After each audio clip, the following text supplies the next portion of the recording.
SCREENXX 2021 Summit and Award. It's the second day, and we are so excited to see you all back here. This event would not have been possible without our presenting sponsor, MX Player. SCREENXX 2021 is powered by Woot in association with InMobi. Our gold partner is PTC Network, and our gifting partners are Plum Body Loving and Park Avenue Grooming.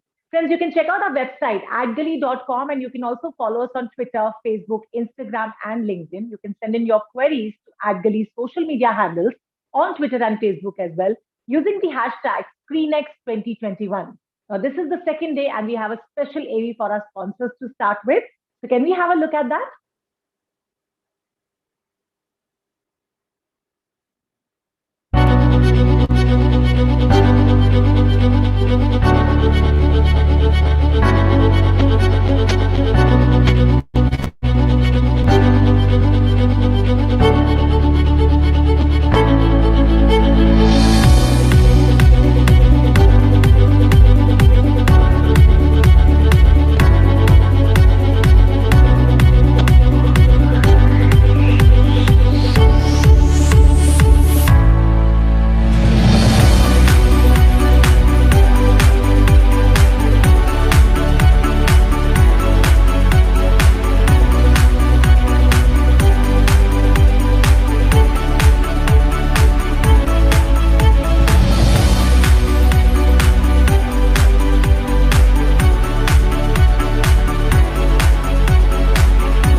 चिंगारी लगा दी है मैंने, धमाका किसी भी वक्त सुनाई देगा। हम उन्हें बचा नहीं पाए। खबर पुख्ता है, मर गई वो। भाई त्या अशरफचा गेम वादला उन्हें वाजवलं गेम मकसूदने ढगात गेल्यात जमाय 100%। पिछले 4 साल से इंतकाम की आग में जली हूं मैं। सिर्फ पहचान बदली है, जुनून और जज्बा अभी भी वही है। आज तू जलेगा। मोहतरमा की तारीफ। लीला पासवान, हो सके तो अपनी सल्तनत बचा ले। शुक्र मना अब तक जिंदा है तू। उस फोटो के साथ पोस्टर छपवा दो। वो एक वांटेड क्रिमिनल है। जब तक मेरा मकसद पूरा नहीं हो जाता, मैं चुप नहीं बैठूंगी। बहुत पुराना हिसाब बाकी है अपना। 2 दिवसात मी लीला पासवानला ठोकणार। वो शिकार मेरा है, दिन थोड़े बचे हैं तेरे। बड़ी शानो शौकत के साथ उसके टुकड़े किए जाएंगे। मैं बॉम्बे आ रहा हूँ।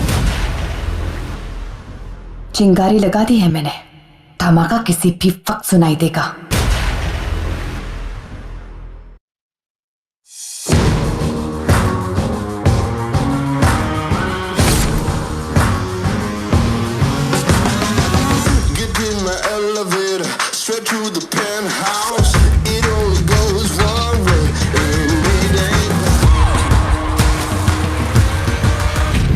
गेम बहुत लंबा जाएगा लोलाक।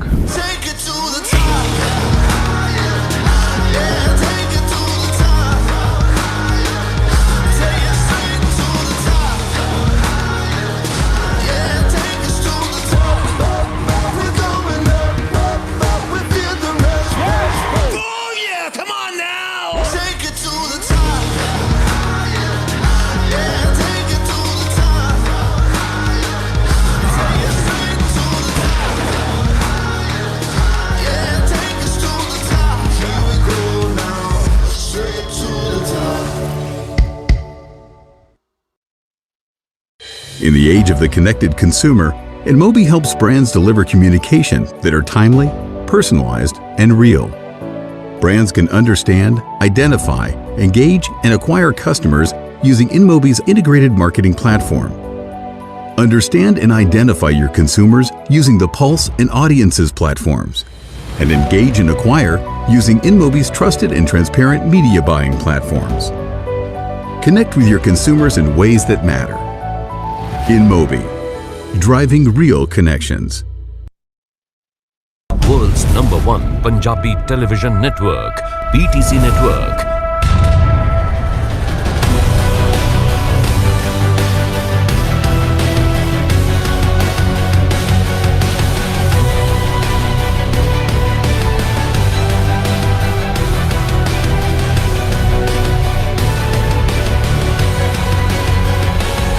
World's turned Punjabi.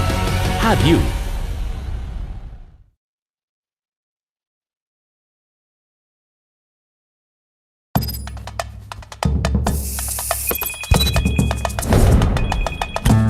यार एप्पल पाई कैसे बनाऊं? अभी मस्का ब्रो, फिर नटमेग, घुमा घुमा और अब put it in. Wow, cooking और kicking. New Park Avenue Sports. Feel refreshed to play 2 games at once. Be a multiplayer.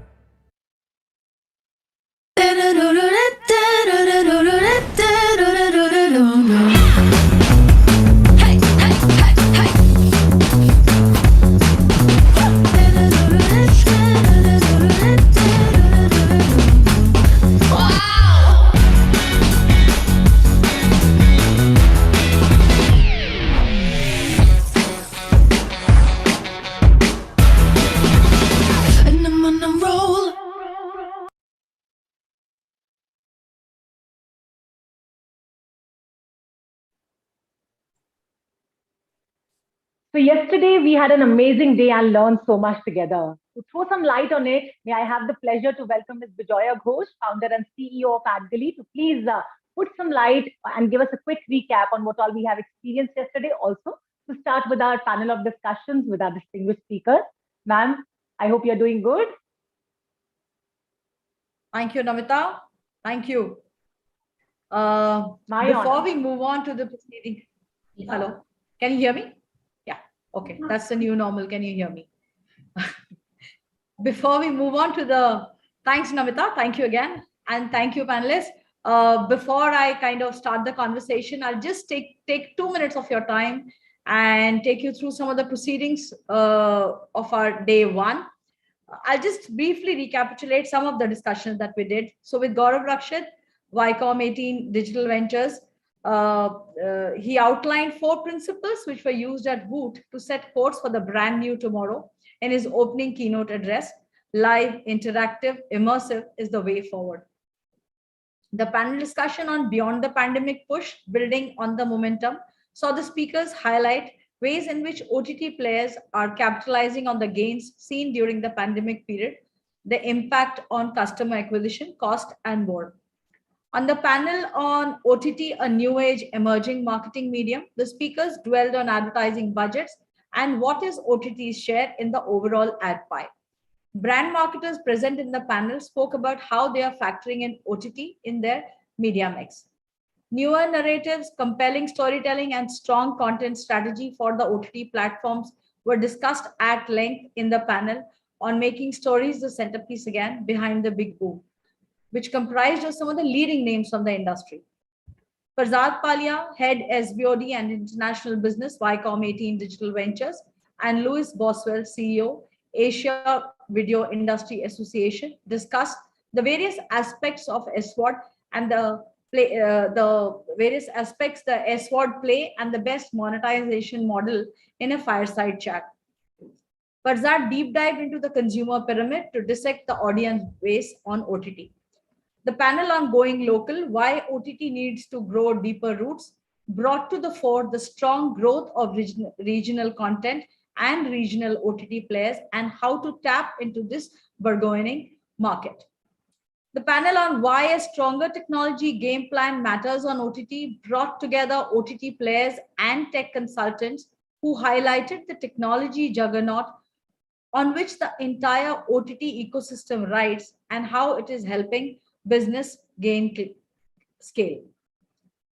The panel following this saw some legal eagles discuss the very important issue of piracy, plugging the leaks, giving more teeth to the anti-piracy fight. The final panel on day one, creating differentiation, avoiding the pitfalls of monotony, had a mix of OTT players and media experts who discussed content from a marketer's perspective as well as a consumer's perspective. Before I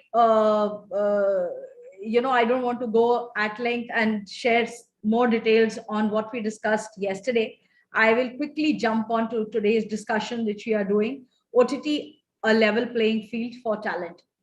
With me on this panel are actors Abhishek Banerjee, Gunjan Utreja, Ravi Dubey, Ritik Dhanjani, Gulfam Khan, Avantika Vandanapu, and Anupriya Goenka.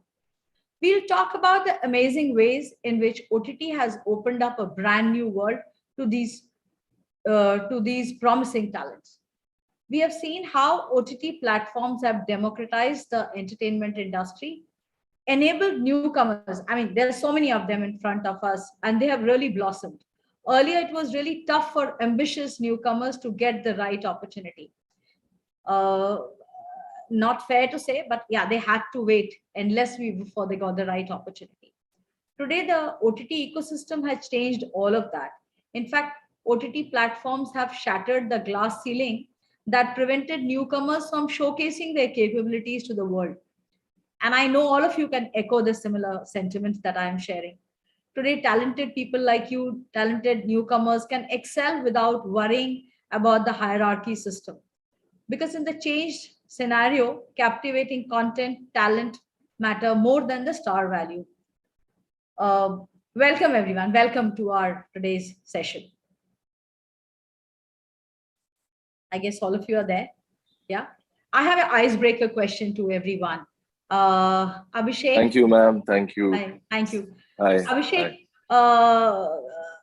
You were behind the scene. I know you worked in the casting division, so to say. You have your own venture of yours as well. अगर मेरे को मुझे acting करनी है, मुझे करवा दोगे? मेरे लिए राइट अपॉर्चुनिटी क्रिएट कर दोगे आप? मैम वही है कि अगर आपने थोड़ी बहुत ट्रेनिंग ली है या मतलब आपके अंदर एक नेचुरल हुनर है तो डेफिनेटली मतलब ऑडिशन प्रोसेस में अगर आप पास होती हैं तो डेफिनेटली आपको करवा देंगे. I think that's the beauty of the process. I think that's the beauty of I think casting, it completely depends on your merit, and it's not, how well you know somebody or how influential you are. I think that's the most fair process which we can look forward to also. And it's been happening not from now, it's been happening from a long, long time. Yeah. So I think बिल्कुल मतलब किसी से भी करवा लेंगे जब तक कि वो ऑडिशन अच्छा जाए. वो अगर हो सकता है कभी बार ये भी हो जाता है कि कुछ लोगों के दिन बहुत अच्छे होते हैं. Some days are good and they can just, perform very well in an audition, and probably they will have a harder time when they reach on set. And that is why I always insist that, actors should definitely take some kind of training. And if they are, if they've not joined an institute, if they've not like really gone through the drill, then they need to train themselves. They need to, hold the cameras and not just pose, but act in front of the cameras. Right. You are actually echoing what Goldie Behel shared yesterday, and he said, acting to aani hi padegi OTT ke liye. Nahi aayegi to fir matlab you are not a success. Ji. I go to you, Gunjan. Tell me something about the current roles that you are essaying at this juncture. Ma'am, first up, Navratri की सबको शुभकामनाएं और मुझे बड़ी खुशी है कि इतने पावन दिन पे हम सब इकट्ठा हुए हैं. But also, as an actor, I was thinking and also discussing with the fellow, colleagues of mine, and I was saying कि बहुत कमाल का zone है यार actors के लिए.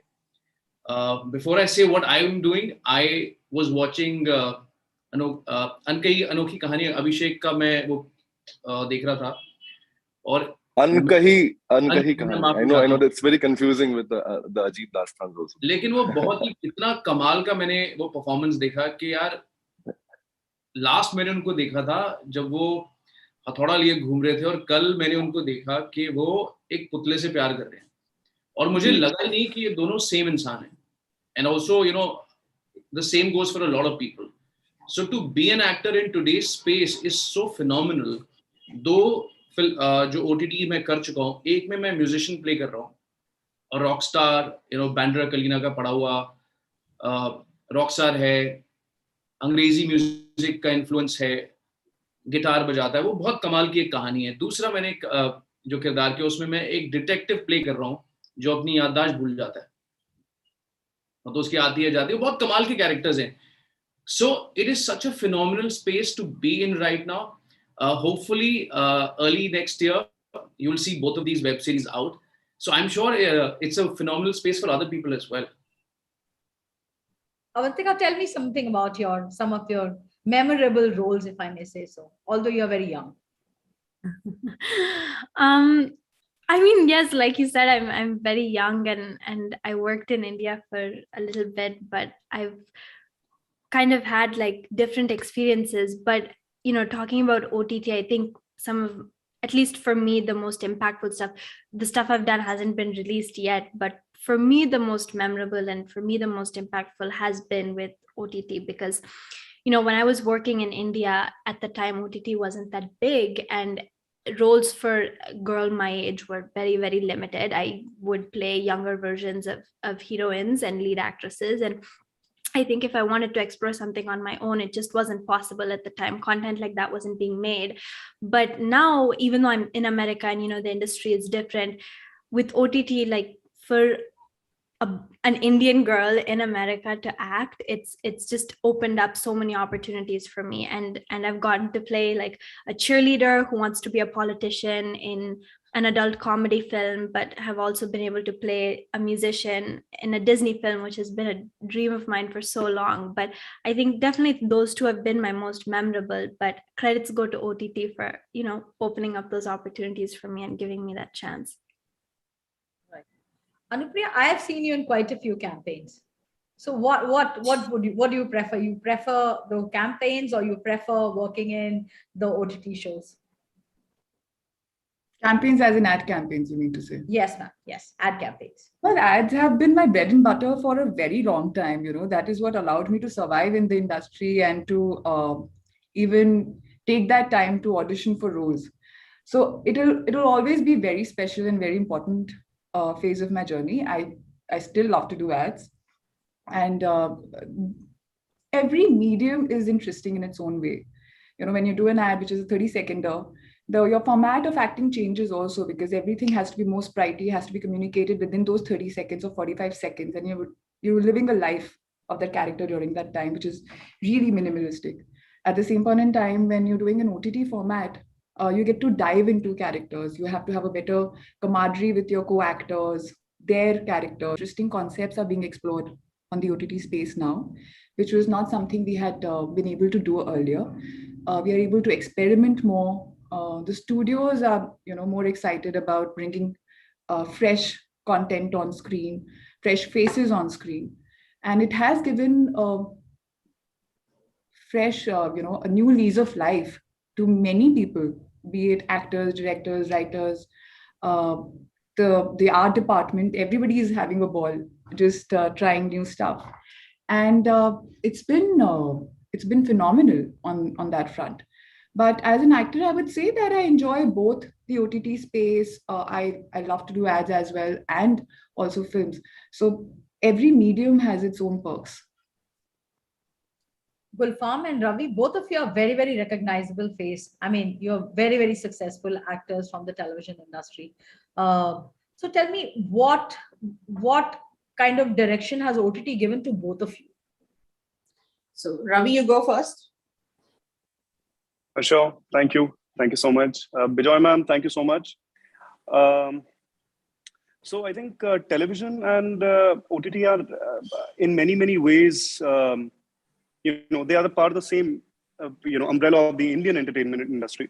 Where they probably differ for the audience and the makers alike is the fact that television would be an appointment viewing, system, wherein OTT would be binge watching. And now the good thing, me and my wife both, we have this parallel vertical of now turning to storytellers as well. And so the one thing that keeps coming our way, these two words called long format, where I'm actually excited about this new phase in the OTT space. Of course, it's you use this beautiful word, democratized the Indian entertainment industry. So it has definitely done that, and it's I think at a threshold of a very interesting transition where from what the numbers are great any which ways, but from niche it is now going to be stepping into mass, where I feel that the whole binge viewing is going to get married to appointment viewing very, very soon, and I think that'll bring forth a lot of more positive change. And of course, it has democratized the entertainment industry to a great, great extent.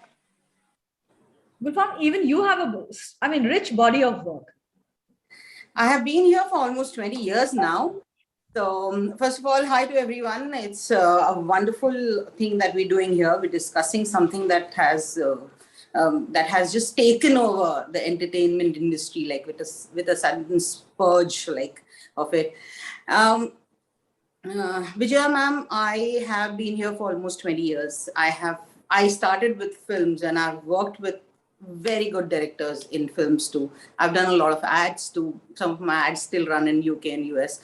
But OTT, when it comes to OTT, we're discussing OTT over here, and there's a downside to OTT, and it starts on the casting level, which is when you come up and you say you're a television actor, the people don't sit back and watch you. They take a step back, and they are afraid to touch you because you're overexposed. Maybe Indian television, just like Turkish television or if you've seen other television worldwide, like Turkish television or the Arab television, is about loud acting because we are very expressive people as culturally.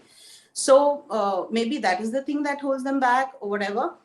But I have been lucky to have done a few shows on OTT, but those are with the people that I have known, and they have known me as an actor. I've worked with Abhishek, I've worked with Anupriya there, and we've done a wonderful project with Nagesh Kuknur. I'm just waiting for it to see the light of the day. She's fabulous co-actor. It's wonderful. But yes, like everything that rises up the hill has a downside. So OTT does have a downside when it comes to casting people from the television industry. Now, I'm writing quite a few projects. I'm writing a film for Nagesh Kuknur. So we were supposed to make it a theatrical release, but we're doing it on OTT because it has got more exposure now. So yes, everything has its upside and the downside of it. So that's my take on it. Fair enough. So I start with my first question of the day. Abhishek, I come to you. So as we have established, and as you guys are successful, I would say, actors, the rising stars of today of OTT. So OTT has expanded the horizon for actors like you. Can you share some of your personal experiences of working in the OTT sector and how it has helped you growing? Abhishek, to you. I'm so sorry. This is very confusing. Okay, can you hear me now? Yes. Yeah, so I think it helped me build confidence to start with. I think the year, I'm not sure about the year, but I think it was 2015 when Pictures came out, which was the first one of the biggest shows on the live Lorry, the streaming platforms. So that, and I did one scene. There was just one scene, and I did it for because they're all my friends and TVF. I've been working with them since a long time, and I had no expectations, zero expectations. And that one scene, in a way, it just caught public eye. And there were these youngsters who would come to me, and they'll talk to me, and they'll speak about my scene and about that dialogue. And some would actually come and say that they actually left their jobs after watching that scene or after watching that show, and they started their own startups. And that one dialogue, which I can't really use right now, but that one dialogue really became a rage amongst the youngsters, and they took that as an inspirational quote more than anything else. And so that actually gave me confidence कि okay, अगर मैं एक scene में कुछ ऐसा impact छोड़ सकता हूँ, तो शायद मेरे अंदर का actor अभी भी जिंदा है, which of course you start feeling कि because after getting so many rejections, You start doubting yourself, you start doubting your skills, you start doubting your craft, you start doubting your sense, because आपको लगता है कि शायद मुझे पता ही नहीं है एक्टिंग के बारे में, मुझे शायद स्क्रिप्ट्स के बारे में नहीं पता कि मैं नहीं कर पा रहा हूँ। तो उसके बाद मेरी एक्टिंग की जर्नी शुरू हुई वापस दोबारा। That was like I think 6-7 years already in Bombay and getting rejected from most of the auditions which I went to, and even though I knew a lot of people, it was not working out for me. And then I think the stage, the transformation stage started happening in the industry. We started, with Amazon, with Netflix, with other OTT platforms, MX Player, Z, Woot, Sony, everybody started coming in, and amazing shows. And suddenly there was a lot of work. So all of the actors who were out of work for these many years, I mean, I've known all of them actually, Anupriya, Gulfam, Ravi. I've known Ravi, of course, is a superstar, but I still know that, Ravi always used to come and talk to me, and he used to say, "Yaar, kuch acha karna hai, kuch mazedar role karna hai, something which, inspires me as an actor." And I know that, all of us, I think, wanted to work in good stories. We wanted to work with good directors, but probably the time was not right. Probably we did not have another medium where we could showcase that side of us. And then I think I had a release called Stree. That Stree was my first film, and that released the same year when Mirzapur released. So that is when I understood, the reach or this wildfire which was, just about to start. Because after Stree, Mirzapur came out, and everybody started talking about that character, and they forgot Stree. And I was like, excuse me, I just did a film जो कि बड़े पर्दे पे आया है और मेरा poster है, और आप उसको भूल के एक साइड का कैरेक्टर आपको ज्यादा याद है, आपको मतलब, that's how you would think in your head, right? कि मैं तो बस एक साइड कैरेक्टर करने जा रहा हूँ, मैं तो बस एक गुंडे का राइट हैंड बनने जा रहा हूँ. And you do that for your own reasons, for whatever reasons they are. But when that becomes a pop culture character, something like that, something as tiny as that, that's when you realize that something is changing. You don't know what, you're still experiencing all of that. And then slowly and steadily, I think we all realize that how the audience really doesn't care who you are when you're performing. They are just looking at your character. And if you're really good, even the tiniest of characters are big hits on OTT. That's never happened really on, I think, big screen. At least not happened since a long time. छोटे characters की कोई बात नहीं करता था, या characters की कोई बात नहीं करता था. राइटर्स कैरेक्टर्स नहीं लिखते थे. There used to be, most of them used to be shadow characters surrounding the protagonist of a film. Now suddenly what happens is that writers start using their creative juices and start making these characters which can uphold the attention of the audience for 9 episodes. And these are long episodes, like you're watching. अगर जो लोग बोलते हैं binge watch करते हैं, and I mean, I try binge watching, but it's very difficult for me to binge watch because I'm at some point I will sleep. But I know so many of them, the audience, who love binge watching shows. Ji ma'am, मैं वही बोल रहा हूँ, मुझसे नहीं हो पाता. मैं 8वें 7वें एपिसोड में मैं सो ही जाता हूँ. मैंने कभी कोई एक शो एक बारी में नहीं देखा, लेकिन इतने सारे लोगों को जानता हूँ जो एक बारी नहीं, वो 2-2 3-3 बार देखते हैं. I've known people who just come and said कि ये शो हमने 2 बार देखा है, 3 बार देखा. कोई फिल्म थोड़ी है कि 2 घंटे की पिक्चर जो आपने 2 बार देख ली. 9 घंटे का शो है. So that also shows that if you give them the right story, if you give them the right cinema, if you give them the right making, they're as engaged as they were before. जो बोलते थे कि 3.5 घंटे की film का दौर चला गया, 3 घंटे की फिल्मों का दौर चला गया. So we'd start blaming the audience for it कि उनके पास अभी patience नहीं. They are too fickle-minded now. But now see, the latest Bond movie is 2 hours 45 minutes, and which is like the longest Bond movie ever. Because I think ये इसलिए साहस आया होगा producers को, because now they can see that people are actually sitting and watching good stuff. So this, I think, is a major transformation बोल दो आप इसको, या revolution बोल दो आप, or whatever. Like this entire change, this entire thing is phenomenal, and I think I'm very happy and lucky that I'm a part of this generation. That I would like to call ourselves the first generation of OTT, because उसके बाद आएंगे, लेकिन हमने सबसे पहले शुरू किया था यार. So that thing is really special, and I'm only hoping and wishing that it will grow more, it will go further, and और भी नए actors who are in the backlog. And I know, because I'm a casting director, I can see so many good actors still waiting for their opportunities. I'm pretty sure कि ये और बहुत सारे actors आएंगे, और एक time आएगा हमारी इंडस्ट्री में where we will have a lot of actors to make our stuff with. जो पहले बहुत बड़ी प्रॉब्लम थी, जो मैं क्रिएटिव डायरेक्टर्स या प्रोड्यूसर से सुनता था कि यार स्क्रिप्ट अच्छी है, सब अच्छा है, but we don't really have an actors dates. So I think that problem will sort out, and it's good for business for everybody. Right. Ravi, what's your point of view? Bijoy ma'am, I completely 500% and wholeheartedly agree with Abhishek on whatever he said. And I quite like Gunjan. I'm a big fan of Abhishek on screen. And I've known him for some time. Sargun has known him for some time. And we've seen his journey as with this parallel vertical of being a very, very big casting director to now finding his way and his very relevant space in as a phenomenal actor in the Indian entertainment industry. I completely refrain from, I truly mean it, brother. I truly mean it. I'm lucky to be your friend, but I'm also in awe of your performance all the time. You're so phenomenal. And as Gunjan said, that your range is, such that एक तरफ आप हथौड़ा त्यागी भी कर सकते हैं, एक तरफ पुतले से भी romance कर सकते हैं.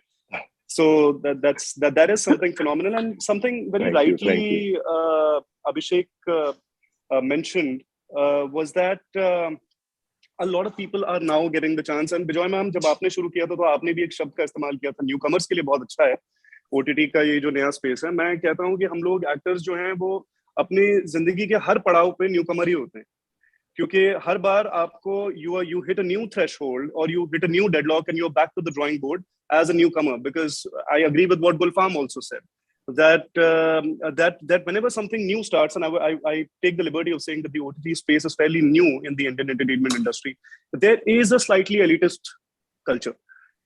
While at one side we see many people getting opportunity, there are fringes where a lot of people who probably deserve the opportunity do not get it.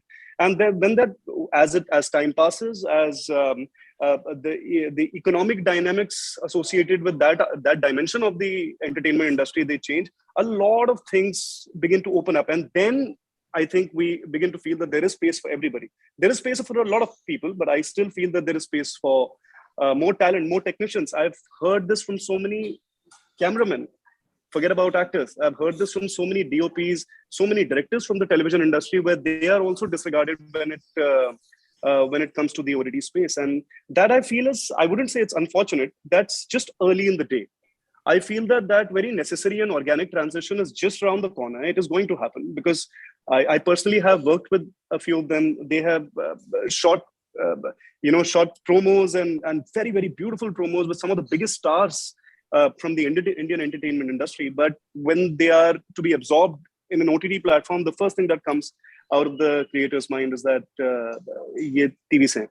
तो वो एक चीज मेरे ख्याल से अभी भी एक ब्रेक थ्रू होना बाकी, जो मुझे लगता है जल्द हो जाएगा. I am not saying that वो हो नहीं सकता, या मैं ये कह रहा हूँ कि होना चाहिए. So that's my 2 bits on it.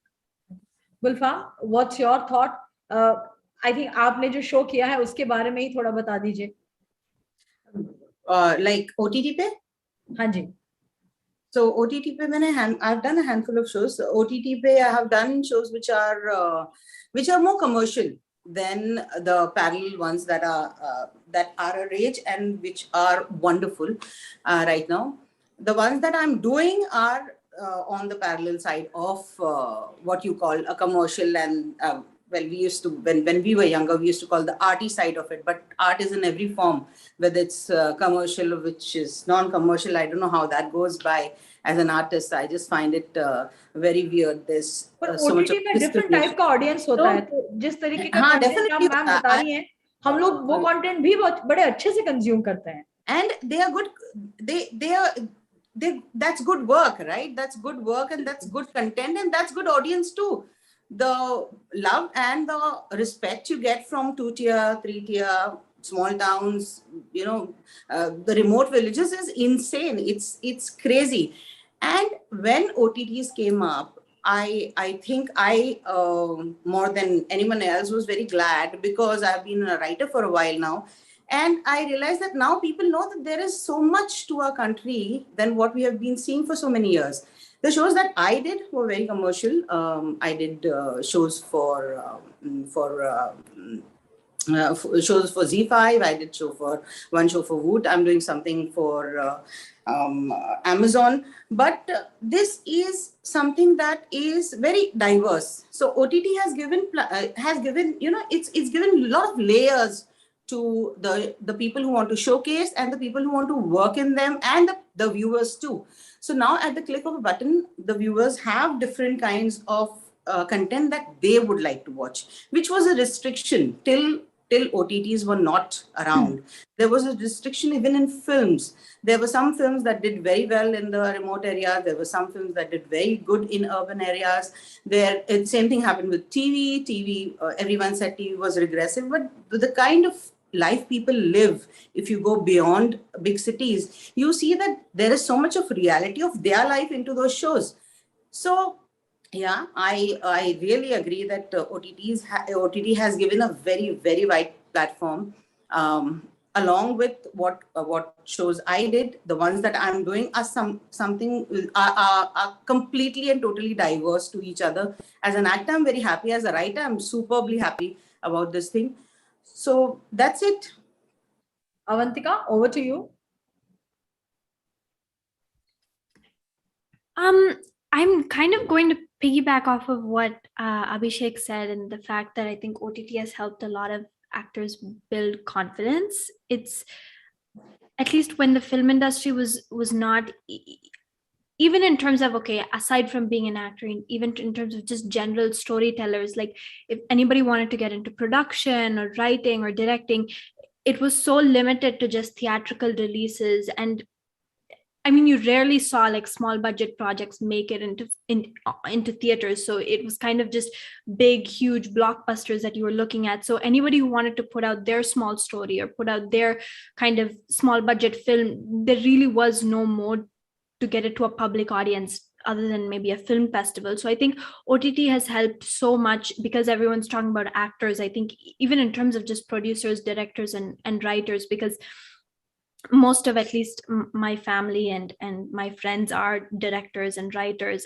I've just kind of seen their confidence grow in terms of, they just have more faith in themselves now, and more faith that their projects would see the light of day. And I think that's just so incredible to me that OTT has been able to open that up. But at the same time, it has turned into quite a political climate almost, because now that viewers and OTT platforms can keep track of viewers, it has almost turned into a very calculated move as to which projects they're choosing to invest in, which I think is the reason OTT has become such a success to begin with, is because everyone took a leap of faith and they put their money into projects that maybe at first sight would not be a success, but they blow up. And I think now, the moment you bring that kind of strategy and calculation into the thing, it kind of ruins the point of making storytelling this thing that's available for everyone. So I think that kind of is a little bit sad, but definitely there are producers that out there who are choosing to kind of open up doors for lots of people in the industry, which is something that most people should take after. And anyone who's had a little bit of success in the OTT industry should use that platform to open up doors for the people that come after them. But I think it's a great space for everyone. I have a different set of questions for both Avantika, Anupriya, and Gunjan, taking a cue from what you just mentioned. So experimentation and freedom to have a much wider narrative have been the hallmark of OTT platforms. So according to you, how has OTT widened the horizon for every stakeholder invested, whether it's a writer, director, actor, producer, and others in the industry? You've touched upon it. Each one of you have touched upon it in my first question as well. Gunjan, Anupriya? Would Gunjan want to take that first? मेरा सिर्फ नाम थोड़ा सा feminine है, but ladies first. Good one. So I think we've already discussed that, to be honest. I feel जैसे हमने कहा था पहले भी कि OTT की वजह से a lot of people got a fresh breath of air, because we were churning out similar content again and again, and that's the death of an artist. Each one of us are wanting to push the envelope, see ourselves tell different stories, be a part of different kind of storytelling at the same point in time. And OTT की वजह से सबको ये भी लगना चालू हो गया कि हाँ चलो, we might see our stuff come out or be presented. The chances of us getting work, recognition, getting our chance under the sun to do something new might be there. the whole lot of gamut of stakeholders that you previously mentioned. But this we've already discussed. What I would want to say is, and I totally agree with what Avantika said, that my fear too lies in the fact that we might be just again going into the churning mode, where we want to play safe, where we want to go by formulas. There is so much replication of anything that has been done well. Like if a Mirzapur did well, there's so many more stories that you will see of a similar, feel and order, and everything would be, they basically start developing stock characters again, and that's the fear. Plus, at the same point in time, I believe India as an entertainment industry at large, and for whatever XYZ reasons, I might not be the best expert to talk on that, always has a habit of getting into a churning mode of sorts, wherein production and pre-production is given very little time. The writers are not given enough time. Sometimes I have read beautiful and amazing scripts on paper, but when executed, they kind of fall short, not for the lack of talent on any front, but for the lack of time and the scale of production that was due for the project.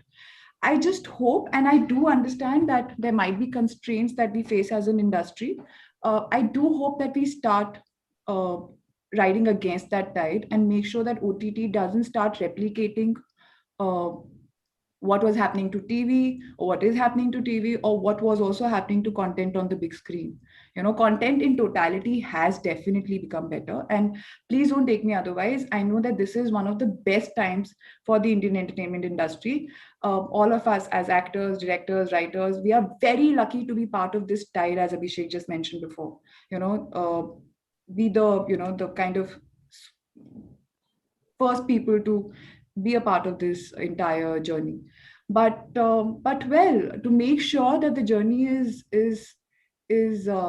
rewarding for each one of us for a long time to come, and for the newer talent to be explored on every front, I hope that we start making a conscious effort as a team to not repeat the same mistakes. Okay. Gunjan? मैं एक चीज में विश्वास करता हूँ, और ये एक मतलब it's not my faith but it's a saying. वो कहते हैं चढ़ते सूरज को सलाम है. सो जो चीज हिट हो गई है, सब उसको उस व्यक्ति के साथ काम करना चाहेंगे, उस फॉर्मूला को रेप्लिकेट करना चाहेंगे, उस तरह की कहानियां बनाना चाहेंगे. Because as somebody rightly said कि चाहिए सबको, लेकिन पता नहीं है कि करना कैसे. तो with Anupriya's point कि बहुत सारी चीजें रेप्लिकेट हो रही होंगी OTT स्पेस में, quite possible, but because जैसा रवि बता रहे थे कि इनिशियल स्टेज है, बहुत सारी चीजें सब लोग ढूंढ रहे हैं, फिगर आउट कर रहे हैं, and the entire ecosystem is developing. So hopefully by next year, or maybe earlier than that, we'll be able to have a good foothold. There's something which I wanted to share, in terms of the opportunities. पहले सिर्फ फिल्में होती थी. अगर आपकी फिल्मों की grand opening नहीं है, 52 फिल्म्स हैं, अगर आप उसका हिस्सा नहीं है, प्रोमिनेंट कैरेक्टर नहीं है, तो आप सक्सेसफुल नहीं है. अगर आप 4 चैनल्स के prime time which is like 3 or 4 shows, आप उसका हिस्सा नहीं है, यानी कि 52 फिल्में और 20 शोज में प्राइम में लीड नहीं है, तो आप कामयाब नहीं है. अभी वो स्पेस चेंज हो गया. Whether it is technicians, writers, directors, actors, it doesn't matter what time the show is releasing right now on OTT, because everything which goes on OTT is prime time.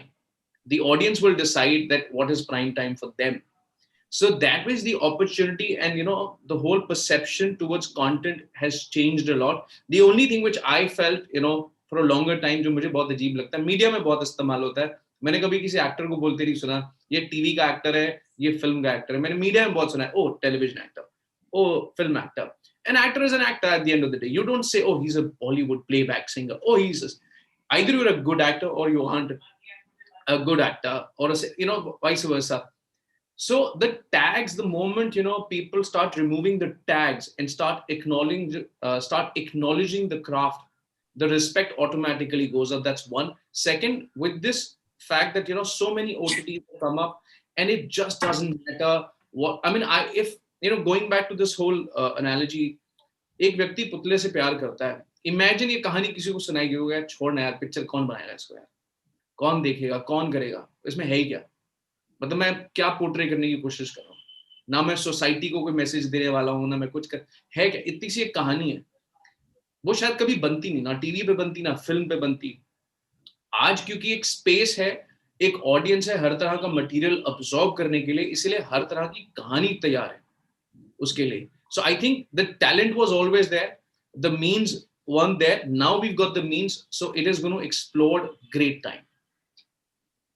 Taking a cue from this question, so my next question to all of you, in fact to Ravi and Abhishek, is, so with content narratives and storytelling emerging as a real crowd puller for OTT, do you think star power led content will give way to new formats? Is the era of superstars over? Okay, Ravi, तू लेगा भाई? नहीं Abhishek, all yours. अरे okay. First of all, Anupriya and Gunjan, I think very well said. I agree with what both of them have said. And one thing which Anupriya said, I just want to take that thing, because she said something about the formula.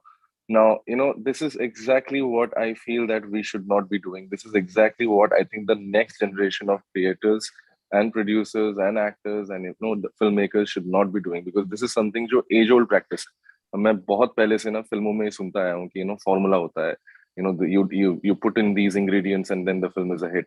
I think that's exactly OTT has been standing out for. It's whenever you've seen whatever shows you like, you've always seen that you've not really experienced that kind of format before, and that's why we are enjoying this format. Why there are so many crime thrillers is because probably in Bollywood we didn't see lots of crime thrillers in the last decade or so. We were watching a lot of romance or comedy or family films, but we were not really seeing a lot of thrillers, and that's why audience hungry thi, aur jab bhooki thi to apne usko diya, and then things happened. So, but yeah, I mean, so I think OTT is a space to keep evolving. I think that should be one right way of thinking about how probably the future is going to be, because we don't know how it's going to be. But whatever I see from the international content, I'm only seeing that every time somebody comes up with an idea which we have not used to, we start enjoying that a lot. Latest example being Squid Game. We have seen such films before, but probably we're not seeing something this way in a longer format. So yeah, I mean, that's evolution is very important. I mean, about the superstardom, I don't know. I'm still confused about it, because this is again very early stages. We do not know what's going to happen in the next few years. We might probably have an international star amongst us, who might do an Indian show which will get globally recognized, and people will know that person might, or that those actors might become like as famous as Money Heist or something like that. So it can happen. Also, I mean, I think India as a country, the society we live in, I think we love heroes. I mean, there is definitely this. We have this hero worship culture, and we blindly worship them in every field. So I do not know. I mean, I do not know whether it will actually go, or it is just a matter of time that somebody is going to blow up, and then things are going to be different. But at least now, what I can see and say is that what's happening is that you are getting in actors for the characters, and the characters are becoming more important. So even if protagonist, you are looking to cast actors who probably might be famous, but they need to fit in that character. You're not just casting for fame, and that is one thing which might stick around.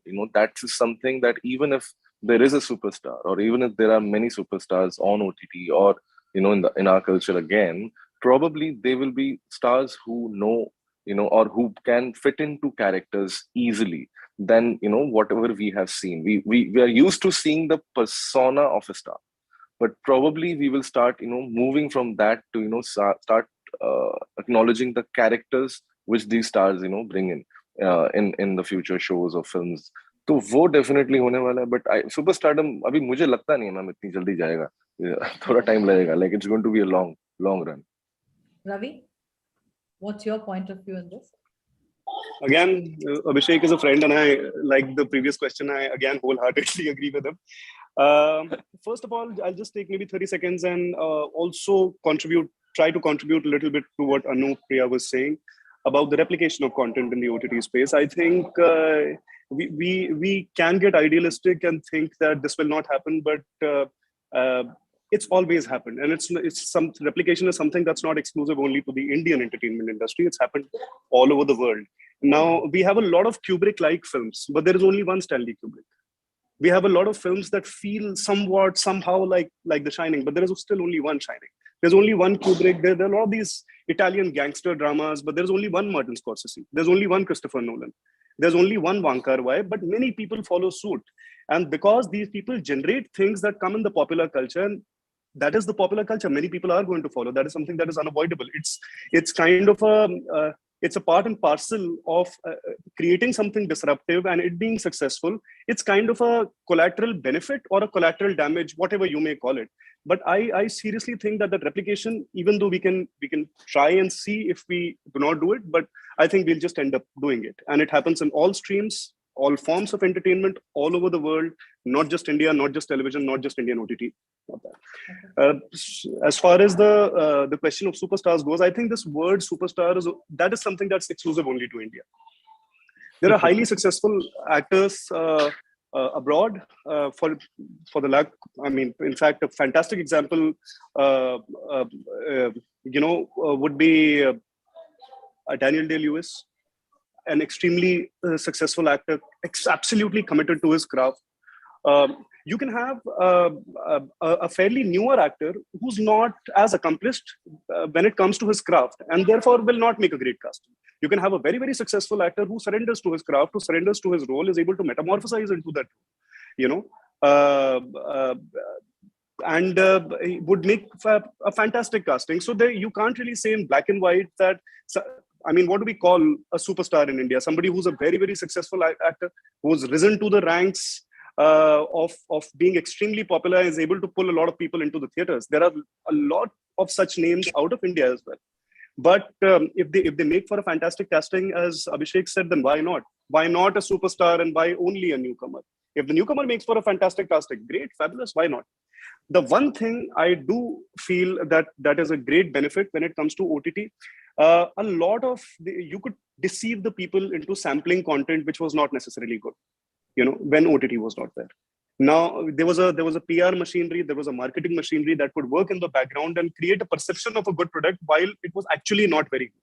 And you would just kind of come to the theaters and feel that, oh my God, I was reading so and so and so about it, but it just turned out to be something else, something I would rather not have spent 2 hours or 3 hours of my time. But that is something, because there is no time, it's so organic and it is happening in real time when it comes to the OTT space, that there is no time to activate that PR or marketing machinery. It's clear word of mouth. If Abhishek likes it, I'm going to like it. If I like it, maybe Gunjan is going to like it. Maybe Anupriya is going to like it. Maybe Bijoy ma'am, you are going to like it. And therefore, a Squid Game becomes popular. It just explodes. And everybody seems to have a good thing to say. Maybe few people have some bad things to say as well. So that is a great benefit of this thing. But I wouldn't use the word superstars. I'd say that if very, very successful people can commit themselves, surrender themselves. I mean, the film, how could I forget the name? I'm sorry, I'll keep that aside. But if I'll come back, and if very, very successful stars can commit to their roles and can create path-breaking, inspiring, disruptive content, why not? If newcomers can do it, why not? If a TV actor can do it, why not? If an OTT actor can do it, why not? Let's keep the ground open. If it is open, let's keep it open. Right. Gulfan, would you want to contribute something to this? Yes, I don't know. I hope most of you all have seen a movie called Rangila, and there's a dialogue in it where Urmila says ke वो कमल कुमार है तुम कौन हो, and Aamir Khan says के अपन public है, public जहाँ अपना पैसा नहीं वसूल वहाँ सबका डब्बा गुल.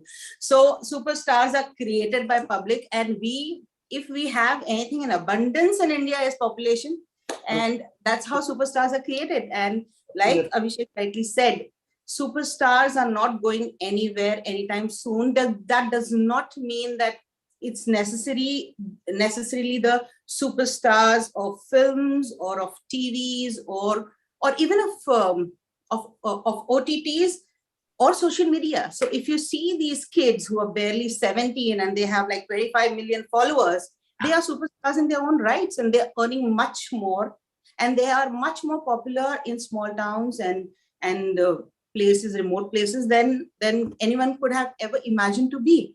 So that's one thing about superstars. One thing I would really like to elaborate as a writer that something that Anupriya said and a lot of people backed over here is, as a writer, when I go to a place and I take a project, and we've just started off with our own production house. So people in some good, well-known, established OTTs tell us that get me something like this. And I am like surprised and shocked, because I have taken your psychological thriller full of action with a little dark humor to it, and you want me to do something which is absolutely on the other end, on the other pole of this whole universe of creativity. So that's one thing that happens. As a writer, the good thing that has happened, when I used to take script to people before, they used to say, "Isme hero heroine ke liye zyada kuch nahi hai, bahut sare characters hain." So no actor is going to say yes to it, and we are not going to get a good name. Now, when I take it, they are more than happy to lap it up, because there are so many characters, and we, as the fabric of our life is made with small weaves of characters around us. I had a PT teacher who made me realize that I could be a fabulous actor because I'm so expressive and I have a fabulous body language. Like a physical training teacher is giving you a whole new perspective on yourself. So that is a character for me who has helped me grow forward. And that character is somewhere in some script of mine. So now it has become, so this has become a very different thing. So that, like I said, at the beginning of this webinar, is that when there is an upside to a thing, there's always a downside. So there are a lot of good things happening. And we as people, we as creatives, as actors, writers, I still get call from Abhishek's casting agency all the time for when he finds me suitable for something. So that's people who know you, they know you that you have got metal to your craft, and then they call you in. But like everything, it is diverse, and it is up to us as filmmakers, as actors, as technicians, as writers, as producers, that we have to fight for the right. And this has always happened, and this is going to keep on happening. So superstars, yes, are created by us, like by general public. So that is not going anywhere anytime soon. So Ravi and Gulfam, taking a cue from some of the things that you highlighted, I have a question for all of you. You know, how do you view your engagement with your fans and audiences via the multiple screens and platforms that are available today? How has OTT brought you closer to your fans?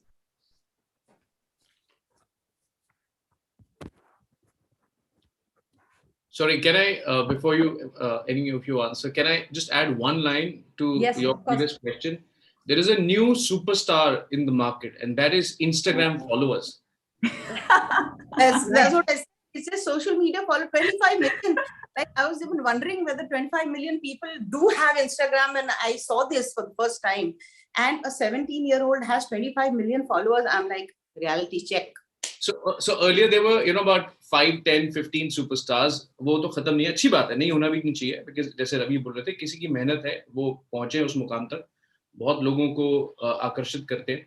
और अभी क्या अच्छा हो गया कि और बहुत सारे सुपरस्टार्स बन गए, अलग-अलग डोमेन में बन गए, बहुत सारे यूट्यूबर्स हैं जो अपना, at the end of the day आप अपना काम अगर ज्यादा से ज्यादा लोगों तक पहुंचा सकते हैं तो आप सुपरस्टार हैं. पहले सिर्फ फिल्में और क्रिकेट होती थी, अब बहुत सारे लोग हैं तो बहुत सारे सुपरस्टार्स भी अच्छा है. बट एक चीज बड़ी अजीब है कि एक्टिंग देखो ना यार, ये पीछे ये मिलियन फॉलोअर्स वाला कैटेगरी जो है वो समझ में नहीं आता, बट वो भी थोड़ा चेंज हो जाएगा. क्या बात बोलिए. No, seriously, kisses to you, bro. क्या बात बोलिए. बट पाजी ये होता नहीं है. आई एम श्योर आपको भी ब्रीफ आता होगा. सुनो, अच्छा सा एक्टर देख लो जिसके कम से कम 3 मिलियन फॉलोअर, एक्टर अच्छा है. और हम यही बोलते हैं कि आपने अच्छा एक्टर बोला, आगे का नहीं सुना हमने. गुंजन, आप किसी को इंस्टा में टैग ही नहीं करने देते. मैं नहीं, ऐसा कुछ नहीं है, बिल्कुल टैग नहीं करने देते. मैंने कल आपको बड़ी कोशिश करी टैग करने की. मैम ये कोई ग्लिच होगा. Never mind. So tell me, Anupriya, I think we missed you out in the earlier question, so I would want to hear from you, Gunjan and Avantika, on this. What's the question? I asked you the question, in today's age of social media, what do you think about your connect with your audiences? Has it brought you closer to your audiences? Well, absolutely, I believe so. So my whole, interaction with fans has only happened through social media. So I wouldn't know any better. I wouldn't know that how was it before this time of the social media so much so. But uh, being someone who's not very social media friendly, I think one of the things that I appreciate about it is that you get direct feedback. You get to know how much love and adulation do they really have for people who they see on screen and their work and how it affects them. Sometimes there are those rare moments which when one would come and tell you their life journey, which kind of changed or transformed because of something you portrayed on camera. And those are the special moments. Or when they send you so much love and wishes and long messages, and you're just thinking to yourself that, oh, there are people who take the time and the energy out to really just appreciate someone's work and wish well for them. So yeah, I mean, it's definitely one of the bestest things that have happened, that you're kind of more face to face with your audience. You're able to interact with them. Like I have few of, if I can say, fans who've I don't know. I've not gotten used to the idea of saying fans at all. I don't think that I can say that just yet. But they become friends. Admirers, maybe admirers. Okay. Not many people know or admire Abhishek so well. Anyways, so like one, it's interesting that I'm very not tech savvy, and some of my admirers, as Abhishek just pointed out, help me with downloading stuff.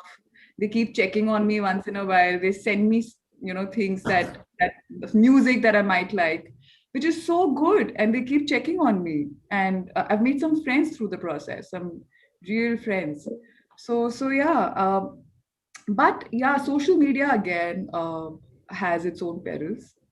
And I think it's a conscious effort that all of us need to make sure that we don't become more fake and pretentious than we already are forced to be because of trying to be someone else on social media. Avantika?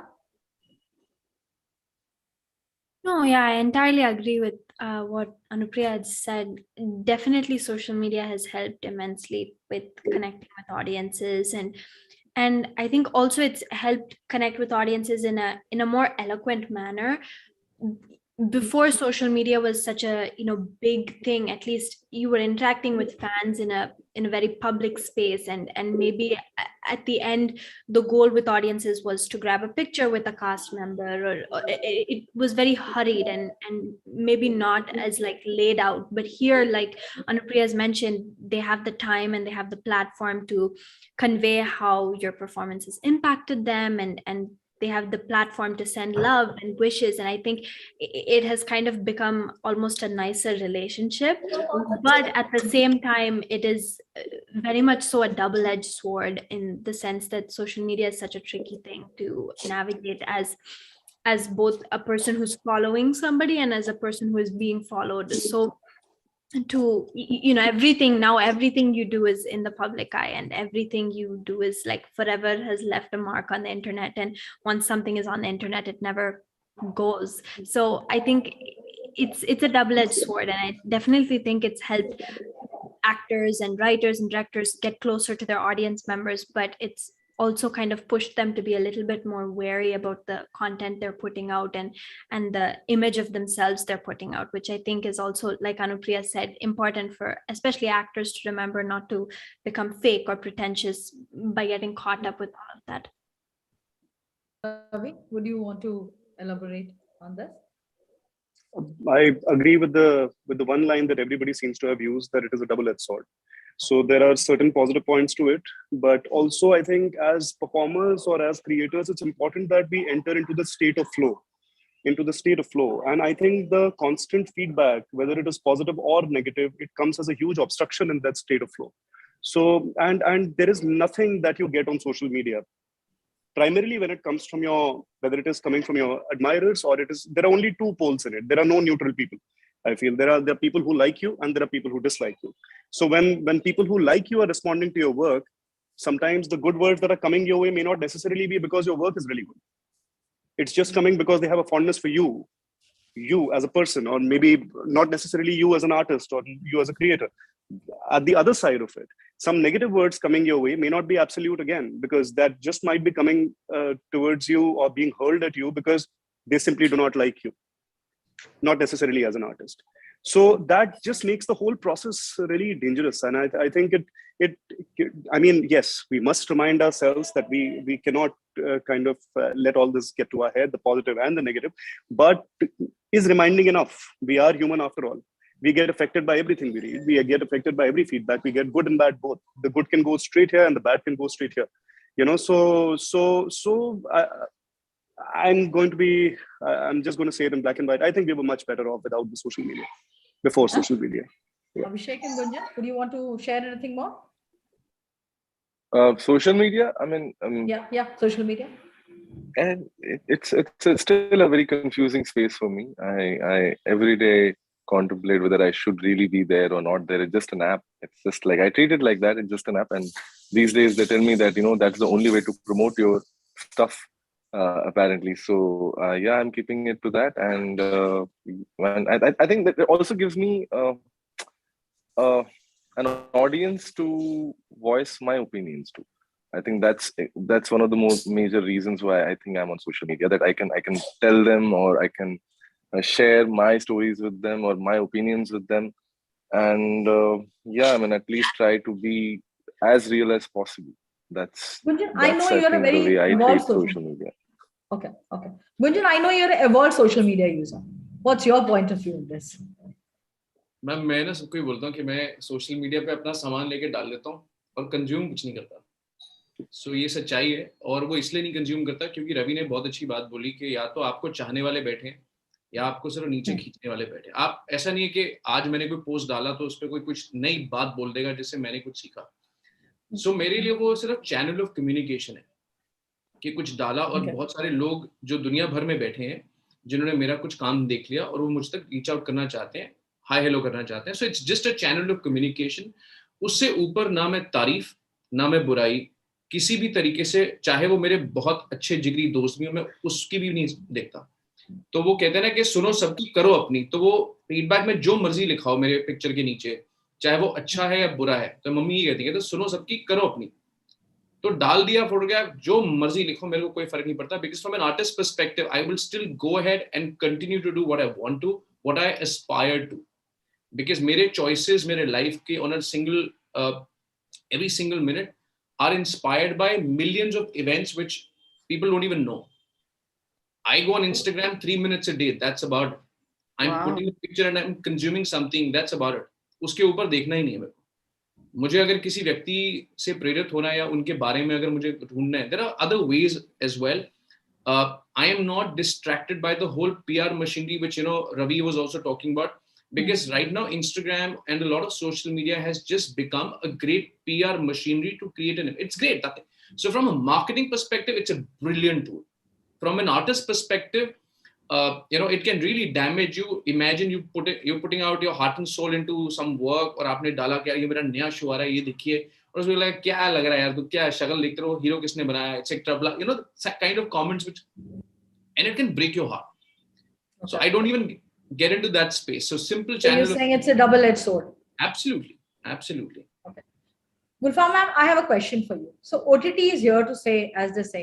But having said that, how do you envision the future of OTT after the reopening of theaters and other things getting back to normal?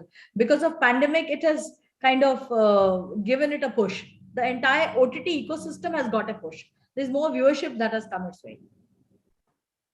Nothing is going to happen to OTT. We are people of habit.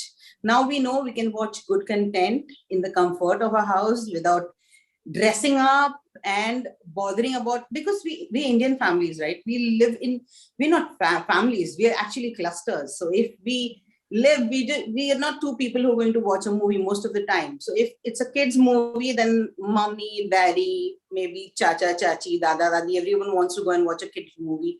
And we go out in clusters. So this has become very easy with OTTs being here, because you have everything coming into the comfort of your house.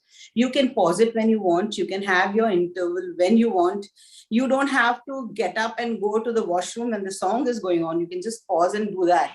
So all the downsides of going to the cinema, I'm a very different person because I love going to the cinema for the works of it, the popcorn and the proper interval. And of course, I don't stand, I enjoy standing in the queue for the loo in the intervals, but otherwise everything is so good going to a cinema and watching it. But still, we creatures of habit, and now it's become a habit for us. We scroll and we see what's new on what platform. And this is not going to change. This isn't going to change because now we are aware of it. We know OTTs are here. We know there's good content over here. We know there's good things happening here. And we know it's all happening in our drawing rooms, in our bedrooms. So we don't have to go anywhere. We don't have to leave our comfort zone. So according to me, if you ask me, OTTs are not going anywhere. The good content is going to remain. Of course, there's going to be a lot of filter happening. There's going to be a filtration process where OTTs have come up like mushrooms. There are so many OTTs now. Every time I hear someone, they say we're coming up with an OTT. It's becoming a thing. Yeah, it's like so many platforms. But these all are going to get filtered. The good content and the good ones are going to remain, and they're here to stay. Anybody else wants to have a go at that? I have a last question. Otherwise, if nobody wants to kind of respond to it. Can I just add one small thing? Okay. Of course. So you asked that how is it going to impact OTT? I think the reverse is also applicable. That now that after the COVID situation and everybody being indoor and OTT getting this massive boom and a tipping point, literally, how is it going to impact the theaters? So I think there is a really positive collateral benefit that will come to the theaters, which is this, that a lot of movies that creatively may not have deserved the big screen got to the big screen. Absolutely. Because some fantastic content is there on OTT right now, which is absolutely phenomenal. It will compel makers who have been making cinema, who intend to make cinema, who intend to lure people or attract people to cinemas, to really raise the creative bar. So I think that in itself is a fantastic positive. And that's that. Without sounding a little too cliched, I would like each one of you to share your dream role. Not just now that OTT is giving so much of opportunity, do you think, would you guys want to become a writer? Gulfam, you are anyways a writer and an actor. Anything else that you would want to experiment with? Any other role that you would like to take up? So I am also a recent producer. We just started producing content. We're doing it for London right now. But we're coming to India very soon, maybe this year. But the thing that I wanted to become since I was a kid was a director, and that has not happened yet. Okay. But I have to be very sure and very, very sure how I want to take that further. So I'm still exploring my talents as a writer, and I'm having a good go at it. So I'm happy with it right now, but I would definitely want to become a director. As an actor, my dream role, that's, I think, a very wrong question to ask an actor, because the actor's dreams are unending. It's a big, big black hole. So we just going to keep it at that I don't know what's my dream role, because it's just unending. They're just beautiful roles, and there are beautiful characters in history. There are beautiful characters in mythology I would like to play. There are beautiful characters, historical characters I would like to play. There are so many women that I know exist in real life that I would like to play them on screen, because I know them so personally and their life has been so radical, dynamic. It's just crazy. Abhishek, I know 2 talents of yours. I already know. What is there anything else that you are exploring? Yeah, I want to write. I think I have the knack of it. I'm a literature student, so I've written long answers in my exams. So I think I definitely have some kind of writing talent there. And I keep experimenting with meeting friends and discussing some like weird ideas, or characters, and that's an ongoing process. But so hopefully in the future you will see some stuff, which has been written by me. I want to produce at some point. I think that's also something which I have been, looking forward to. But on the front of acting, I think I'm an old school, so I would love to, perform some period characters and biographies. I mean, if I get an opportunity to someday, I mean, that's my dream role actually, to play Sahir Ludhianvi. I think that's that's he is one of my, favorite lyricists, favorite poets, and the kind of life, as Gunjan said, कि उसका उनका कोई Instagram profile नहीं है, कुछ नहीं है, कहीं पर भी उनके photos नहीं है, but still, I could dig out a lot of information about him, his letters, the way he loved, the way he smoked, the way he wrote, and that the kind of aura he had. I think if I can, as an actor, live the life he lived, then I think I'd be grateful. But yeah, I mean, anything comes my way which is interesting and which is challenging me as an actor, and letting me explore. I think I'm always going to be open to that. Okay, can I have 10 seconds here, Abhishek? This is for you, in front of everyone. I'm writing something on Sahib Saab, and I don't know if this is a Pakiza Golden Jubilee Trophy. So that's an heirloom that's come down to me from my grandmother, and I have a lot of trivia on old films, and I have known filmmakers all my life, and that is my dream. The subject called Sahir Ludhianvi is he's larger than life for me. I have his books. I have a lot of material on him, and that's a script that I'm writing. So as soon as I finish that, I think that's coming to your office. You know exactly where to come, ma'am. Thank you. Yes. Yeah, this is the best casting opportunity I can get. ये वाला role तो उनको चला गया, जो आदमी उनके कलम पे स्याही भरता है, उसका रोल मुझे दे दीजिएगा। अरे उनकी जिंदगी में बहुत सारे ऐसे हम सब बैठे हैं, हाँ, we all are. Anupriya, your point of view, what is it that you would want to explore? Just as Gulfam ma'am said, as an actor, I think we get into this profession only because somewhere in us we want to live different lives.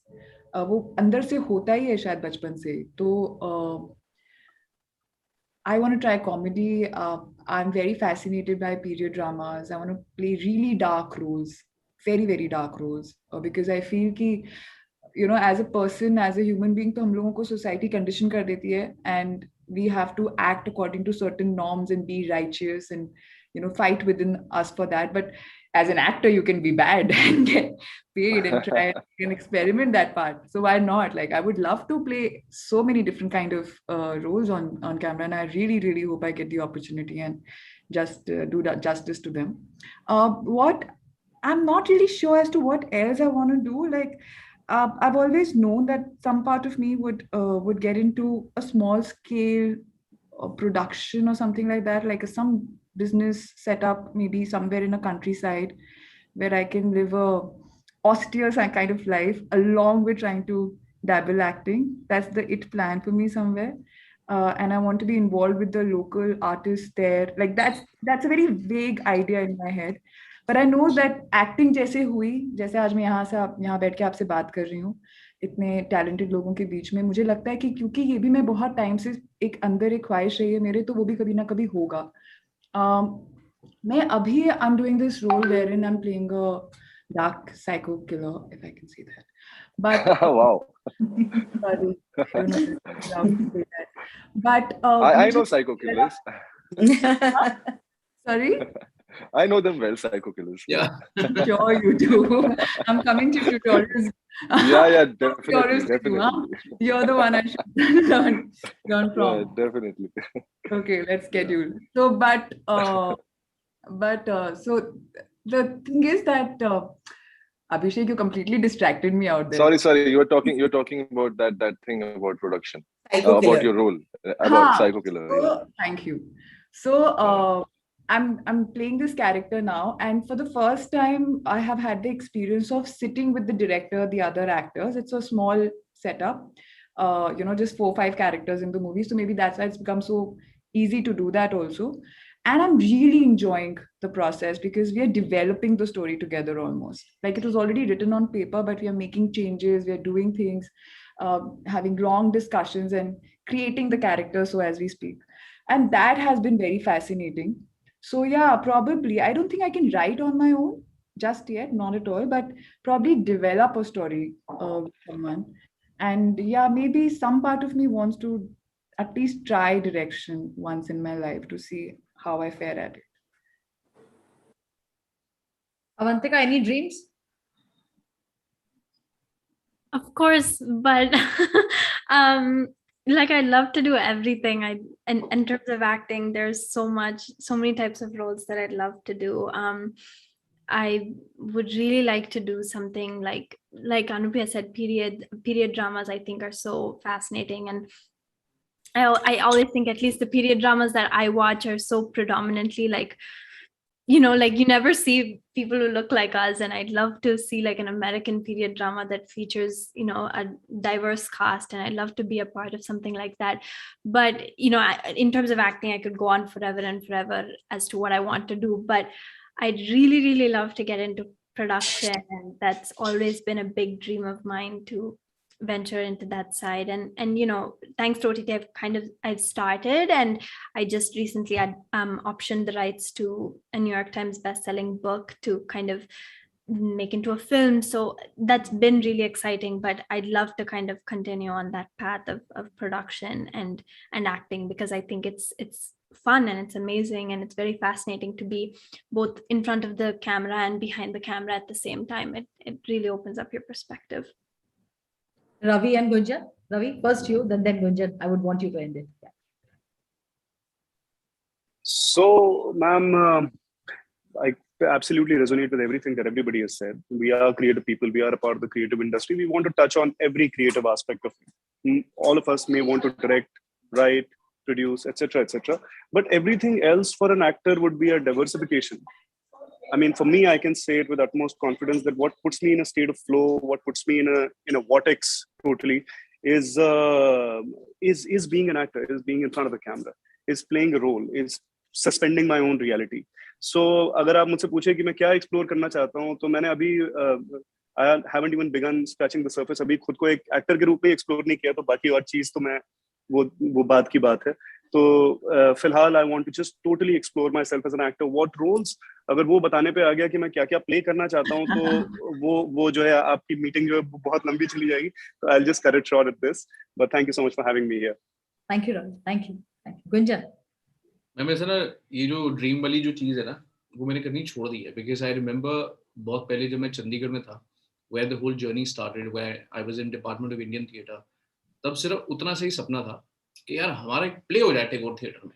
वहाँ का सबसे बड़ा जो theatre है वो Tagore theatre है, कि एक बार मौका मिल जाए कि वहाँ पे परफॉर्म कर देंगे और ऑडियंस है ना फुल बस.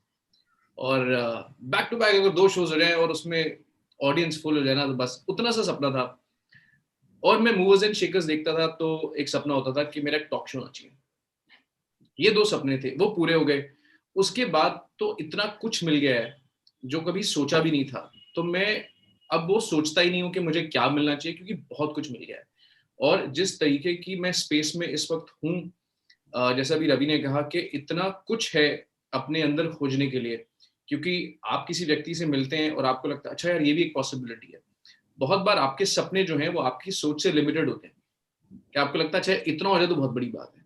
तो अब मैंने वो सब चीजें करनी छोड़ दी है. जो जैसे मिलता है उसी में सबसे अच्छा कर लेते हैं. लेकिन if I have to pick a role, तो वो जैसे रवि ने कहा, लिस्ट वाकई में बहुत लंबी है. कि कभी मैं जो शो देखता हूँ मुझे लगा यार ये करना चाहिए, ये वाला. मैं यू देख रहा था नेटफ्लिक्स, मैंने कहा यार ये करना चाहिए. मैंने पाताल लोक देखा, मैंने कहा यार ये करना चाहिए यार. मैं मनी हाइस्ट देखा, मैंने कहा professor. But there is one role which I if House of Cards में Francis Underwood जो Kevin Spacey ने किया, I was like if I ever get an opportunity, ये है. तो कहीं ना कहीं लिस्ट बहुत लंबी है, बट जो मिल जाए. मैंने देखी My favorite too. Maybe. मैंने 4 चीजें मैनिफेस्ट कर दी हैं थोड़ी सी ऐसे ना. Thank you very much. Thank you for your time. There's no time to recap. Thank you. I know it's a young nascent industry here to grow, and I want to see each one of you flourishing. All the best to all of you. Thank you, Vijay, man. Thank you. Everyone. It was a lovely conversation. So much. Thank you, ma'am. Thank you. Thank you, all of you. Thank you. I'm Gunjan. jumping. Thank you, I'm Ravi. jumping Thank you, in Anupriya. between. Thank you. Thank you, ma'am. Thank you so much. Thank you, man. Thank you. Thank you. Thank you, Vijay, Namita, over man. to Thank you, you. Namita. Please take care.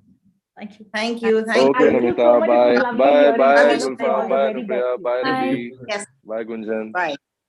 Bye-bye. SCREENXX, my apologies. Neil, my apologies. I delayed it. Over to you. All No right. worries, ma'am. Thank you so much for digging the best out of all the actors we had. It was one such lovely conversation we have had today. You're on mute. Yeah. Exactly. Yeah. So thank you so much, ma'am, for Over to you, moderating the Shani. session. Now we'll move forward to our next set of discussion. I must tell you, it is on the rise of audio streaming. So I must tell you that it's not about OTT sometimes. Audio streaming has also been on rise after the COVID-19 pandemic, I believe. So what all is happening in this space and what all need to be done, this will be discussed by our distinguished prominent speakers who are with us right now. So I would take the opportunity to welcome Mr. Neil Gogia, first of all, who is the co-founder of Iplix Media. Welcome, sir. Then we have famous Sanskari stand-up comedian, Mr. Amit Tandon with us. We have Mr. Sudhanshu Roy, new age storyteller, writer and filmmaker. Also, we have Ms. Kavita Rajwade, who is the co-founder of IVM Podcast. All of you, very warm welcome.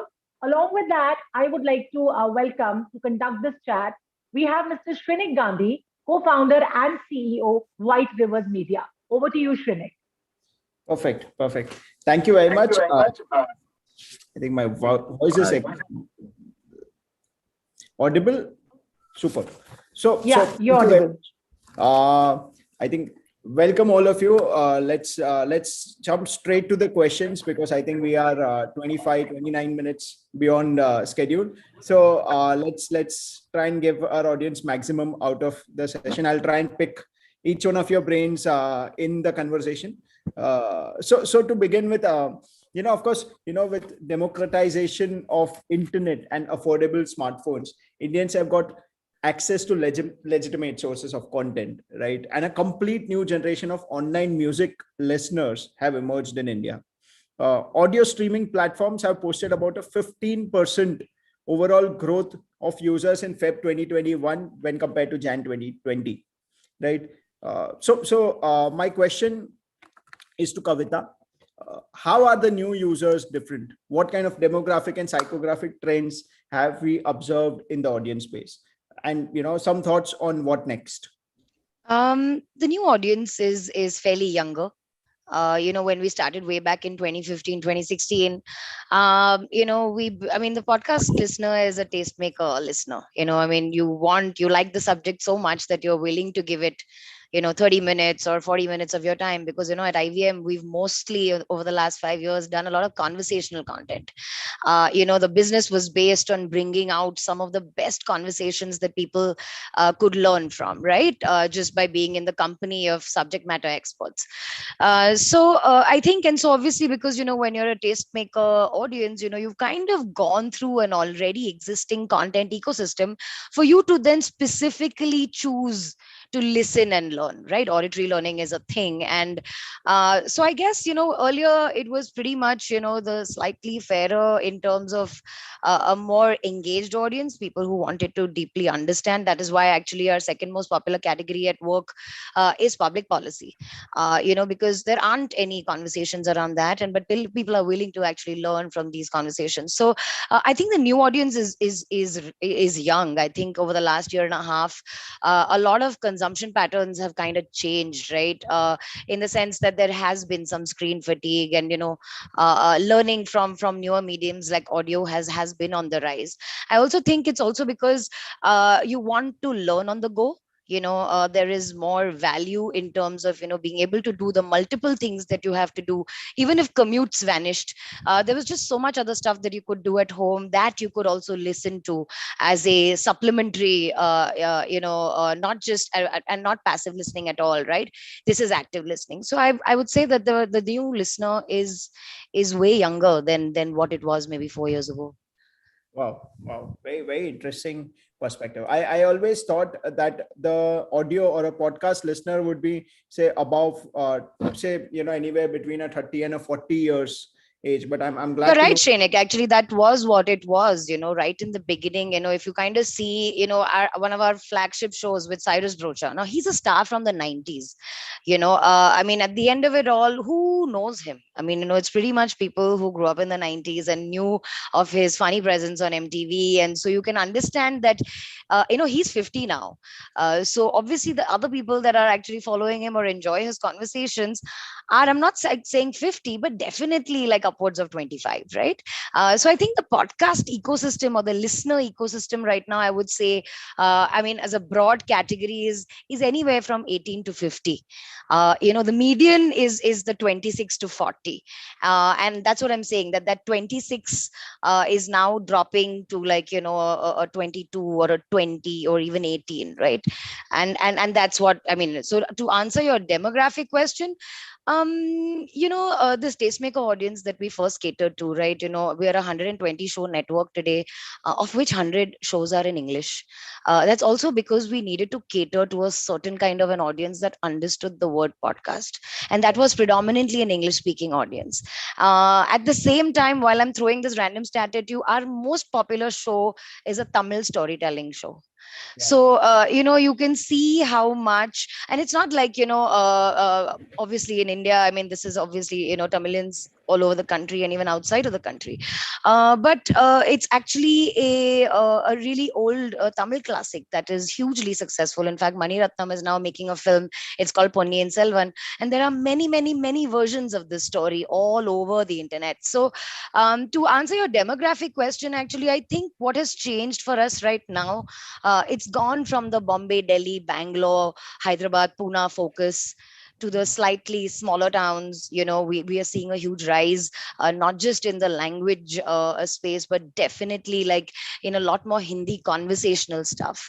There's definitely like the rise of like listeners like coming from, say, Manipal and Udupi, or even other cities, not just like the Bombay, Pune, but definitely Nagpur, Aurangabad, a lot of those kind of spaces, right? So about what could happen in the future, it'll be interesting to see, because we're happy that we're kind of engaging a slightly wider audience. We're no more called hyper niche, if I may call it that, but we're now moving from that hyper niche to niche, which is growth for us, because if nothing, it is a certain format of engagement, unlike so many other platforms, right? I mean, what we're really looking for people, it's not that we don't have short format stuff, but a lot of our shows are longer in duration, and they require a certain amount of interest and a willing to engage personality. And so we're happy that we're getting a little more an audience from some more other places, and they definitely are really serious about how they engage with the platform. Wow. Very interesting. Very interesting. And speaking of statistics, I think while you said that you're progressing from hyper niche to niche, one statistic which I'd like to throw over here is Indians are the third largest consumers of podcasts in the world. Absolutely. Yeah. We are about. Oh, that's the KPMG report. Yes. Is that a PwC report? Indians, there are about 57.6 million podcast listeners in India, and honestly, I was. My mind was blown looking at this statistic that I always used to feel it is hyper niche. Right. But when I saw that 5 crore plus people in India listen to podcasts, I think I was pleasantly surprised. Yeah, but Shrenik, actually, we've been doing this for a while. So I guess, it's been slow, but we're getting there. I'm very sure. And you're getting there fast, I must say. Yeah, right now, I think we're a little bit in the third lane, if not in the fourth. Super. Now slightly pivoting. So of course, Indians, while there are a lot of storytellers in India, Indians are known as great story listeners. We have two awesome storytellers with us right now, Amit and Sudhanshu. My next question is to both of you. So podcasts, as you know, offer a screen-free way of consuming stories, discussions, interviews, right? Which is one of the reasons why people and I also, love this format. My question to you is, from a storytelling perspective, what are the most popular and engaging genres which you've seen? Amit could start, and maybe Sudhanshu could be. See, I can tell you as a listener what I have been listening to. I got into podcasts like 3 years ago. When I started listening podcast and started my own podcast earlier this year.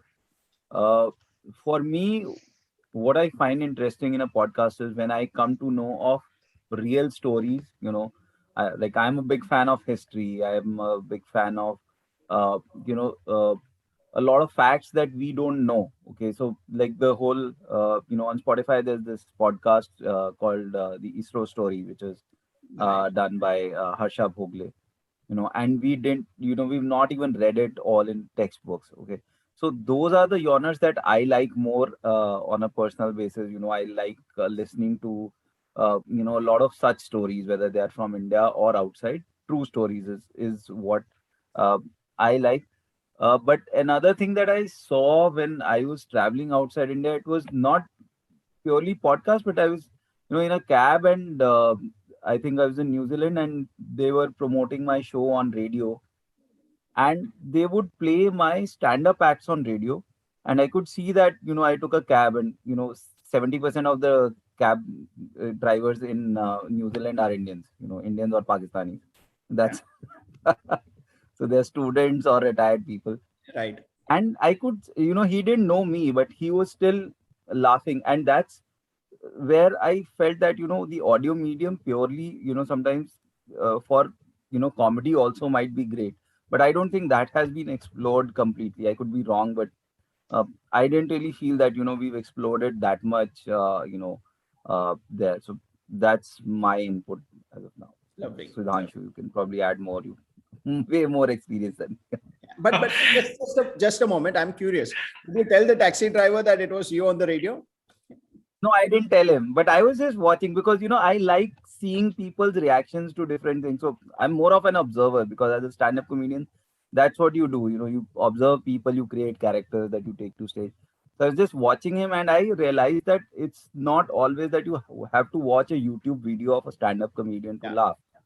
You can just listen to it, and it's funny because even in 70s, 80s, there were cassettes that came out. Johnny Lever sir's cassettes started coming out in 80s, and we used to listen to that. But somehow we have completely kind of forgotten that that was a medium that existed, and we just leapfrog to YouTube videos, but didn't explore the audio medium that much. Interesting perspective. Sudhanshu, happy to hear your views. Yeah, so just in case we talk about podcasts, so it's just a name we are hearing for the first time. When we talk about storytelling, it's way back. It's like 60, 70 years old when our grandfather used to, or maybe our grandparents used to tell us stories. So genre, non-fiction is quite prominent, yes, as Amit mentioned, and podcast is still taking place in India, right? So, but radio has already created the stepping stone. We used to listen to stories on radio, and how you travel along with the characters. So genre, yes, non-fiction, yes, it is still quite popular. And when it comes to lifestyle, health, and education, including motivation, these are the popular ones. But the sectors, the genres which are going faster are like comedy, which Amit clearly mentioned. It's really getting better. Fiction is getting harder these days. So I'll say my audience, they are at the age group of 13 to 30, 35, because I majorly recite or narrate thriller, mystery. I'll give you one of the perfect example how podcast is getting stronger. So I started with one of my own character, Detective Bumrah, right? It's a fictional character, right? It became so popular that we are producing a movie now. We had a shoot last week only, right? So so this is the power. So people are growing, the listeners are growing. Genres, yes, non-fictional or non-fiction was quite important, dominant, but fiction is getting better. Listeners are able to connect, and as we mentioned, internet, democratizing the internet is getting into tier 2, tier 3, tier 4.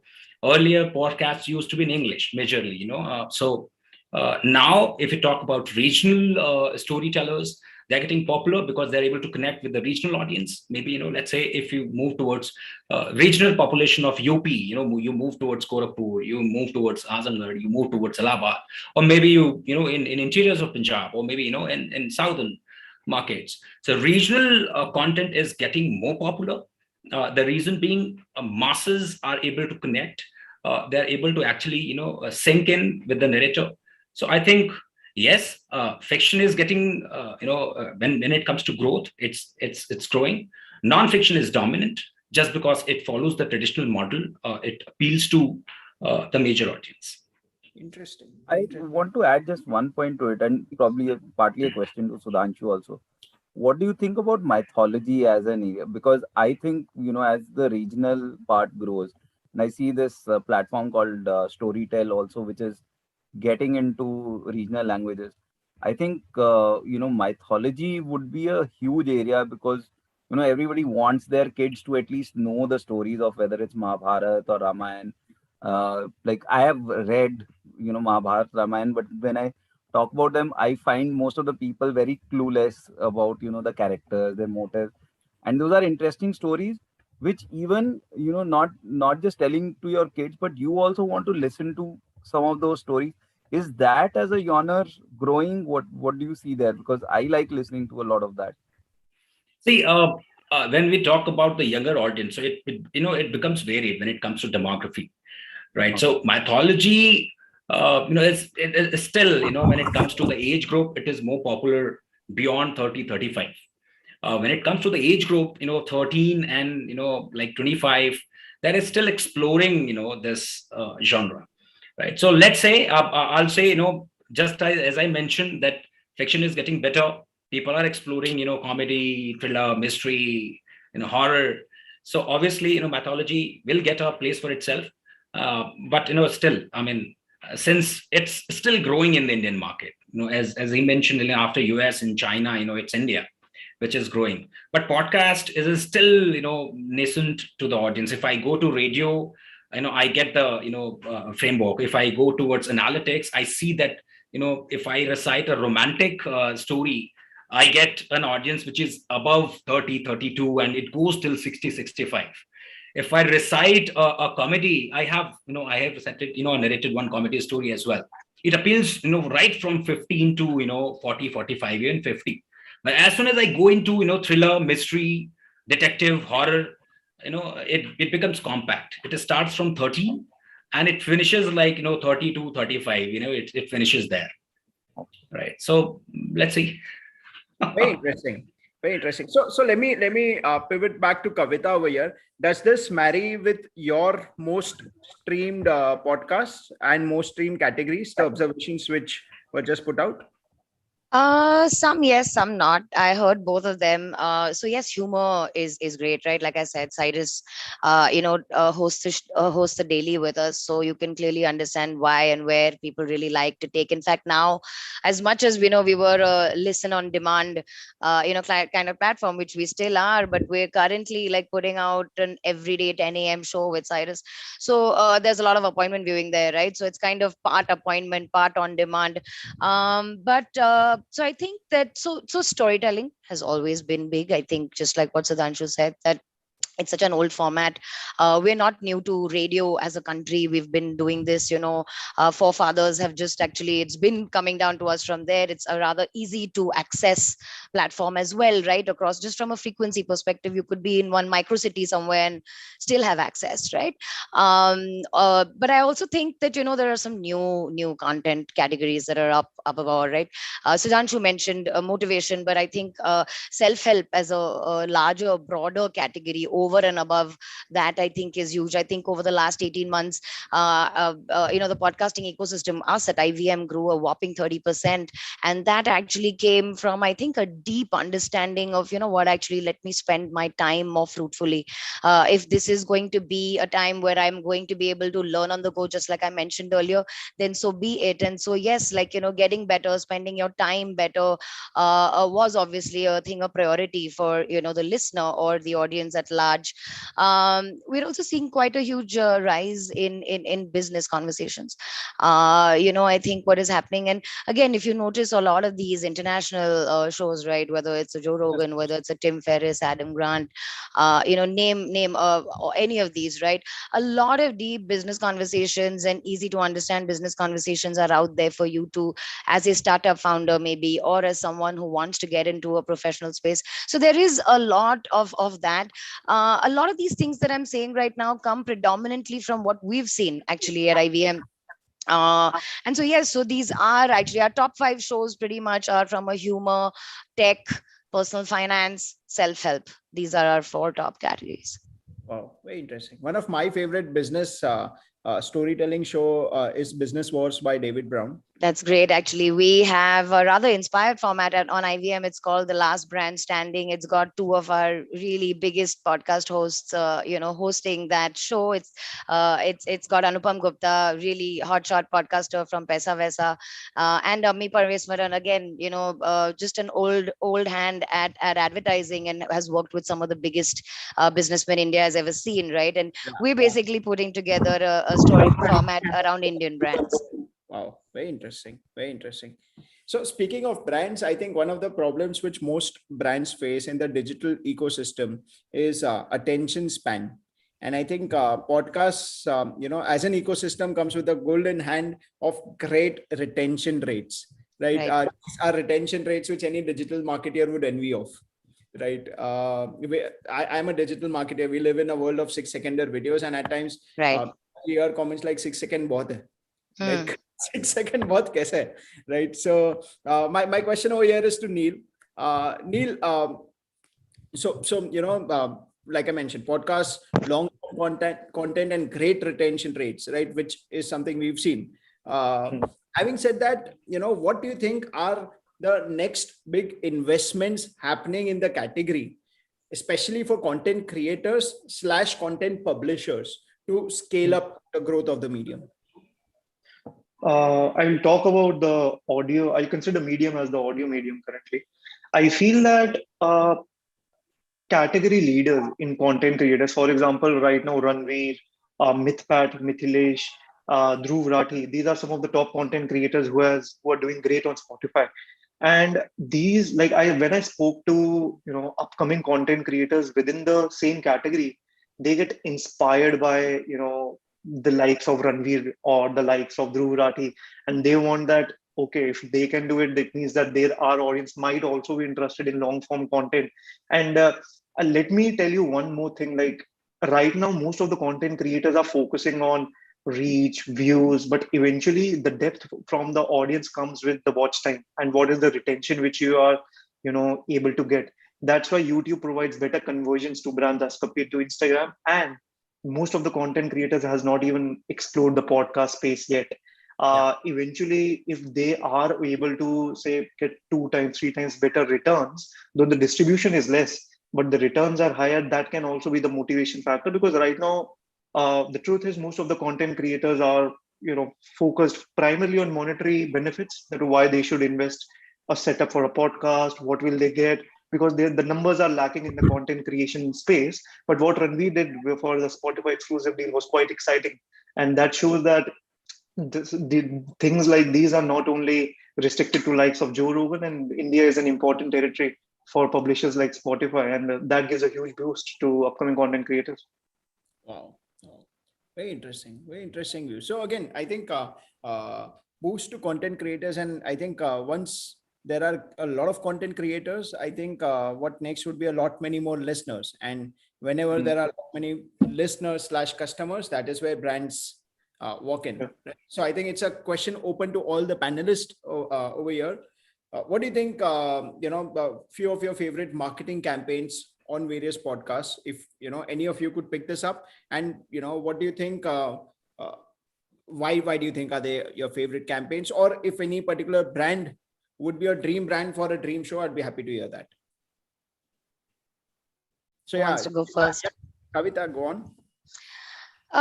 So, we very recently ran some campaigns for Intel and Cred. Both of them actually a sizable, activity on the network. And, we ran a survey for both the brands post that. And actually, they'll be happy I shared this little bit of stat, but we have an 85% recall. across the campaign that we ran. Now the thing was that it was a combination of like a couple of things, right? There were definitely host mentions, but interestingly done host mentions, because currently that entire ad ecosystem is kind of being worked on, as if I may say so, right? As to what are the best ways to actually, outside of probably just playing, we're not actually really playing ad jingles in our breaks, right? So these are customized ads that are made for this particular ecosystem. But at the same time, I feel like internationally, if you kind of go, there have been some certain brands that are synonymous with podcast advertising. Squarespace is one such advertiser who I think, they were, just a first mover advantage. You obviously jumped on the bandwagon way before people understood or realized how big this was going to be, right? And let me just remind everybody that the American podcast ecosystem is really an 18 to 20-year-old ecosystem. So, they're seeing these kind of large numbers now over this long sustained period.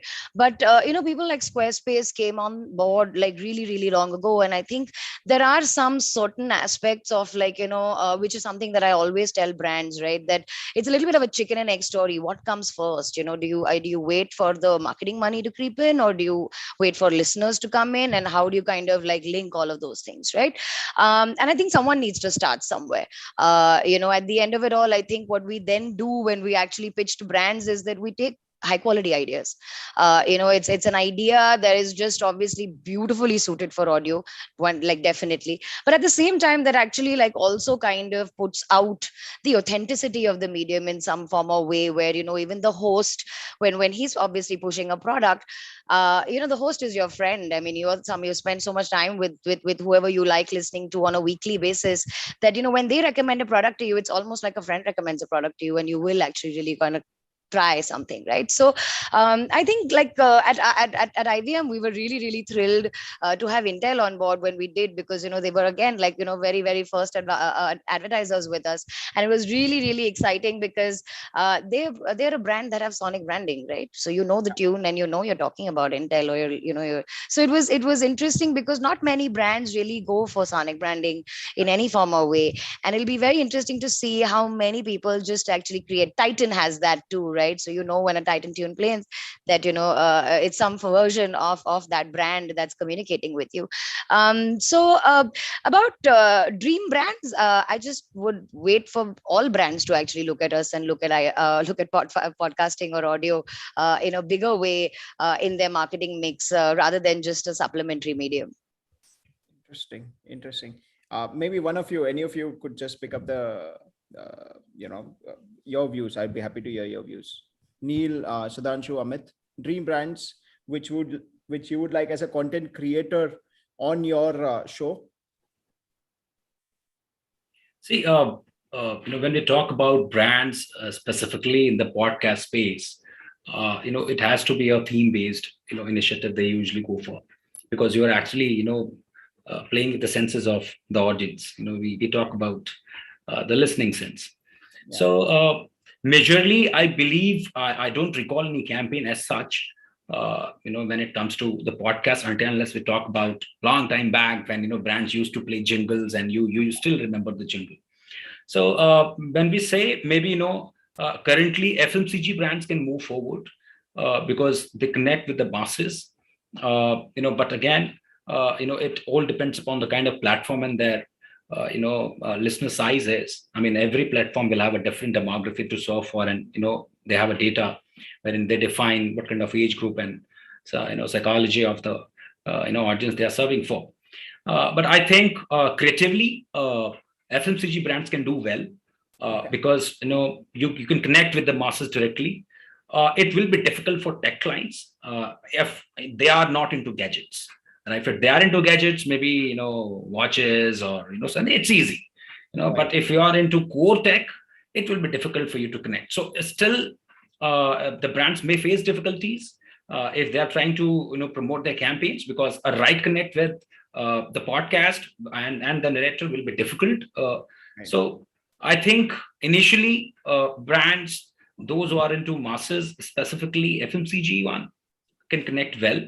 They can start with the initiative. Not so many brands have actually ventured into the sector and invested huge. except when we talk about the traditional format, which is radio, which all brands are investing there.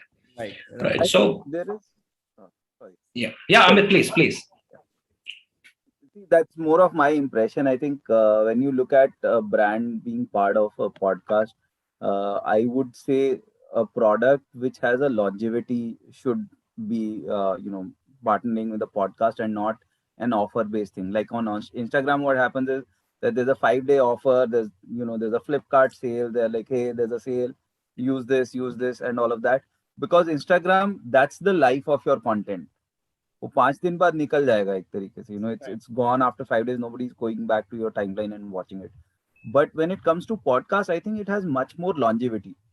So even if a brand wants somebody to watch that ad after 6 months and still buy their product or something, that's where I would say it's a better partnership for a podcast. Like a 1 week offer kind of thing won't work here. But like he's saying, Sudhanshu is saying, talking about FMCG brands, a Lux soap would still exist after 5 years. Shampoo would exist after a longer time, or maybe at a brand level. So if there's a Zomato who wants to promote, but it's not a specific offer, but Zomato as a brand that if you're hungry, you can order from Zomato, something around that, you create, which will be relevant even after 1 year, because you end up discovering a lot of podcasts later on also. A new user will be like, yaar, comedy mein kya hai, storytelling mein kya hai. So if it's still relevant, I think it will make more sense. Makes sense. Oh, very interesting. And I think even I have gone back to listen to a lot of podcasts which possibly were released maybe a year back. So short term ad दिखाने या सुनाने का फायदा है ही नहीं on podcast. So I completely second your views that it has to be a longer narrative and not a one-time offer. Slightly pivoting again, my question is for Neil. What do you think are the possibilities for creators to monetize podcasts other than pure play brand? And again, maybe Kavita can chip in as well. To monetize the podcast, what are the possible revenue streams? You could also possibly touch upon do you think audio chat rooms could be a potential monetization opportunity? Yes. So what I feel the first thing which creators should do is that whenever a brand reaches out to them, currently they offer an Insta reshare, Insta story, Twitter handle. If they're primarily a YouTube content creator, they can plug in podcast as an additional, part of the deliverable, where the integration will be done in a different manner. So the amount might not be substantially high as compared to say YouTube, because it's in an initial day, but even at least they're redirecting brands to different sort of platform. And I would be more interested to show brands how even 10,000 views or 10,000 listeners on a podcast is much higher in terms of quality as compared to say a million one on a reel. So since it's both of them are solving a different purpose, and there is very limited data for brands who are spending on say YouTube or Instagram regularly to make their bets. And we are also as an agency talking to various brands, especially in the education space, finance space, redirecting them to podcasts. And we know the kind of challenges we face to redirect their funds, because everybody is just looking at numbers initially. Yeah. Interesting. Kavita, you want to put in your views on this? So currently, I think there are three broadish categories that I think we're basically focusing a lot on branded stuff, right? Like branded podcasts right now as a model. It kind of helps create a little bit of a sustainable activity chart around being able to show data around it, right? So it's not just flash in the pan kind of an activity, because measurability is, like what Neil said, rather challenging. But at the same time, I think what we're also doing, and this is something that we do actually at IVM, that we support a lot of our campaigns with internal surveys that we actually do, right? So to be able to drive the kind of data we would like to drive, or and that is why then it's easier for us to pitch to brands around the previous activities that we've kind of done as well. But subscriptions, I think, are not far away. Internationally, if you notice, there are lots of subscribed models to a lot of times. I mean, heck, every time through this pandemic, pandemic, again, when we were putting out shows, even if we were recording from home and we were not going to a studio to record, I think so many of our fans reached out and said, thank you for just like maintaining the sanity around the voices we're so used to hear. And at the same time, this is actually the deep realization that, we're happy to pay all money for this, right? I mean, this is something that is not just, a regular nugget of information that comes to me, which because today I think information and I mean, I don't even know what people really get paid for the written word, right? And it's so sad. But at the same time, I think, thoughts with finesse and thoughts, that people are willing to articulate and, help people learn, become valuable. And so that is why I think, the subscriptions or like maybe the micro subscription element would probably follow. But for now, we're focusing on the ad funded model, and that's what we're actually creating a rather robust space around. Wow. Very interesting. Very interesting. I think we will connect maybe after this conversation, because I'm sure there'll be a lot of our brands who also be happy to explore, or more importantly, start their audio journey.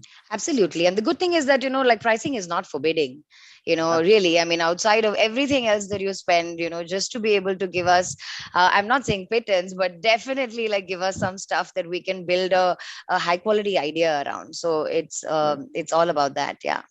Super, super. I think we have a hard stop in next 2 minutes. So let's have a super quick question for all the panelists. And we can start with, say, Neil, followed by Amit, Kavita, and then Sudhanshu. So tell me your favorite podcast, which you've heard and which stayed with you for weeks. Mine is Naval Ravikant's conversation with Joe Rogan. That's like an eternal favorite across like so many people I've met. Yes, that is a really good conversation. I think Naval Ravikant just makes for such an easy listen, no? He's just dropping truth bombs and you don't even realize like how many things you'll probably take to bed and wonder, how did he even think of the simplicity of this thought? Absolutely. But he's fantastic. Yes. Should I go? I'm a big fan of the Dave Chang podcast. Actually, I don't know if you know David Chang. He is a really, really popular chef, restaurateur. And what is amazing about him is that, I mean, as much as it's such a skilled space to be in, and such a technically skilled space to be in, the good thing is that his podcast is about like everything but like food. Food, of course, stems from everything that comes from the heart. And then, pretty much his conversations are about everything that comes from the heart. I remember one conversation very, very specifically, actually. He was talking about like handling criticism as artists, right? So if you're a chef and you decide to launch a restaurant, and you work 3 years to get like the best, combination of chefs and varied other people to make for such a good restaurant to come, and day one of the restaurant and it flops compared to someone who's probably spent 5 years making a film. And you think you're on the right track, and then the day release, and on the day that it releases, it's one massive flop. And how do you actually deal with that, right? I mean, where you have to go back and think about like, where did the disconnect come? How did I go so far into the woods that there clearly was no way back out of that? And the audience is a deep reality check, right? So I remember that audio. Yeah. So I mean, I would recommend the Dave Chang pod any day. Very nice, very nice. Amit. For me, it's Mission ISRO with Harsha Bhogle. The music is fantastic. Narration is Harsha Bhogle. So, and I think the only podcast which had an episode that made me cry. So, wow, my very favorite. Nice. Very nice. I'll check it out. I have not yet heard it. Thank you, Sudhanshu. Yeah, so I live in the world of stories, So I still listen to Nilesh Misra. His stories. I mean, they are so soothing. I can just sit in the balcony, have a cup of tea, it's sip it. Slow narrative, which is yeah. I mean, you just flow along with the characters. You can still feel, how the character will look like, and where they are sitting. Maybe he decides that they are in a village, so you can just imagine, maybe a heart, maybe a pond, right? So I still listen to him. So I think he's one of my favorites.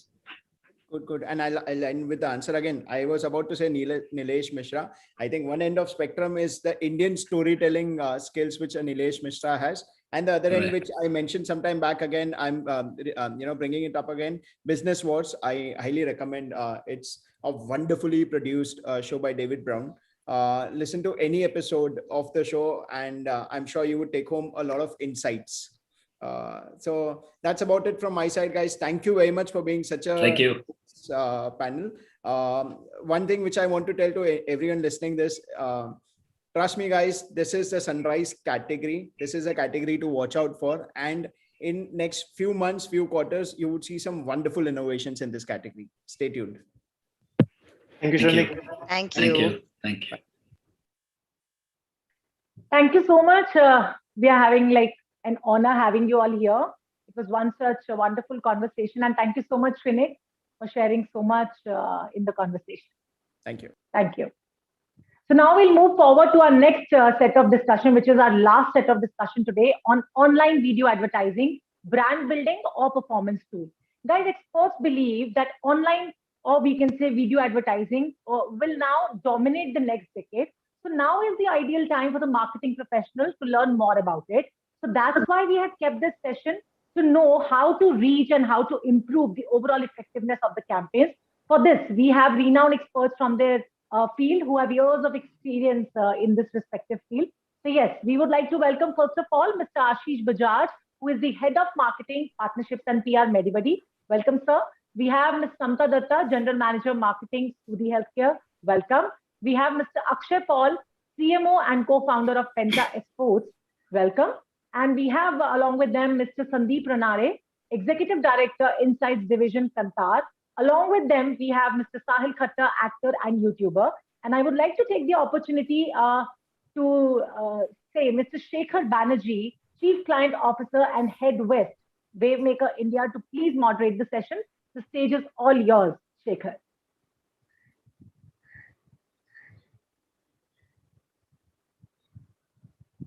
Shekhar is there? Yeah, I'm trying is there. Yes, How are I'm you, trying to Shekhar? unmute. I am doing good. And like always, we are still not learned how to unmute ourselves. But yeah, just I hope you're getting doing around. fine, Sahil. Yeah. Over to you now. Yeah. Hi, Sahil. Hi, Sandeep, Samta, Ashish. So good to see you all. Hello. Hi, everyone. Hi, Shekhar. Hi. Hi, Akshay. Now I can see you. Sorry about that. So, not a problem. Just starting the session here. So it starts with first a big warm good afternoon to all the audiences and also fellow panel members. When we talk about online video advertising, whether you take it as a long form content, short form ads, the 3-seconder, 6-seconder blips, just if you see this journey, the video advertising has been one of the most effective ways to tell stories.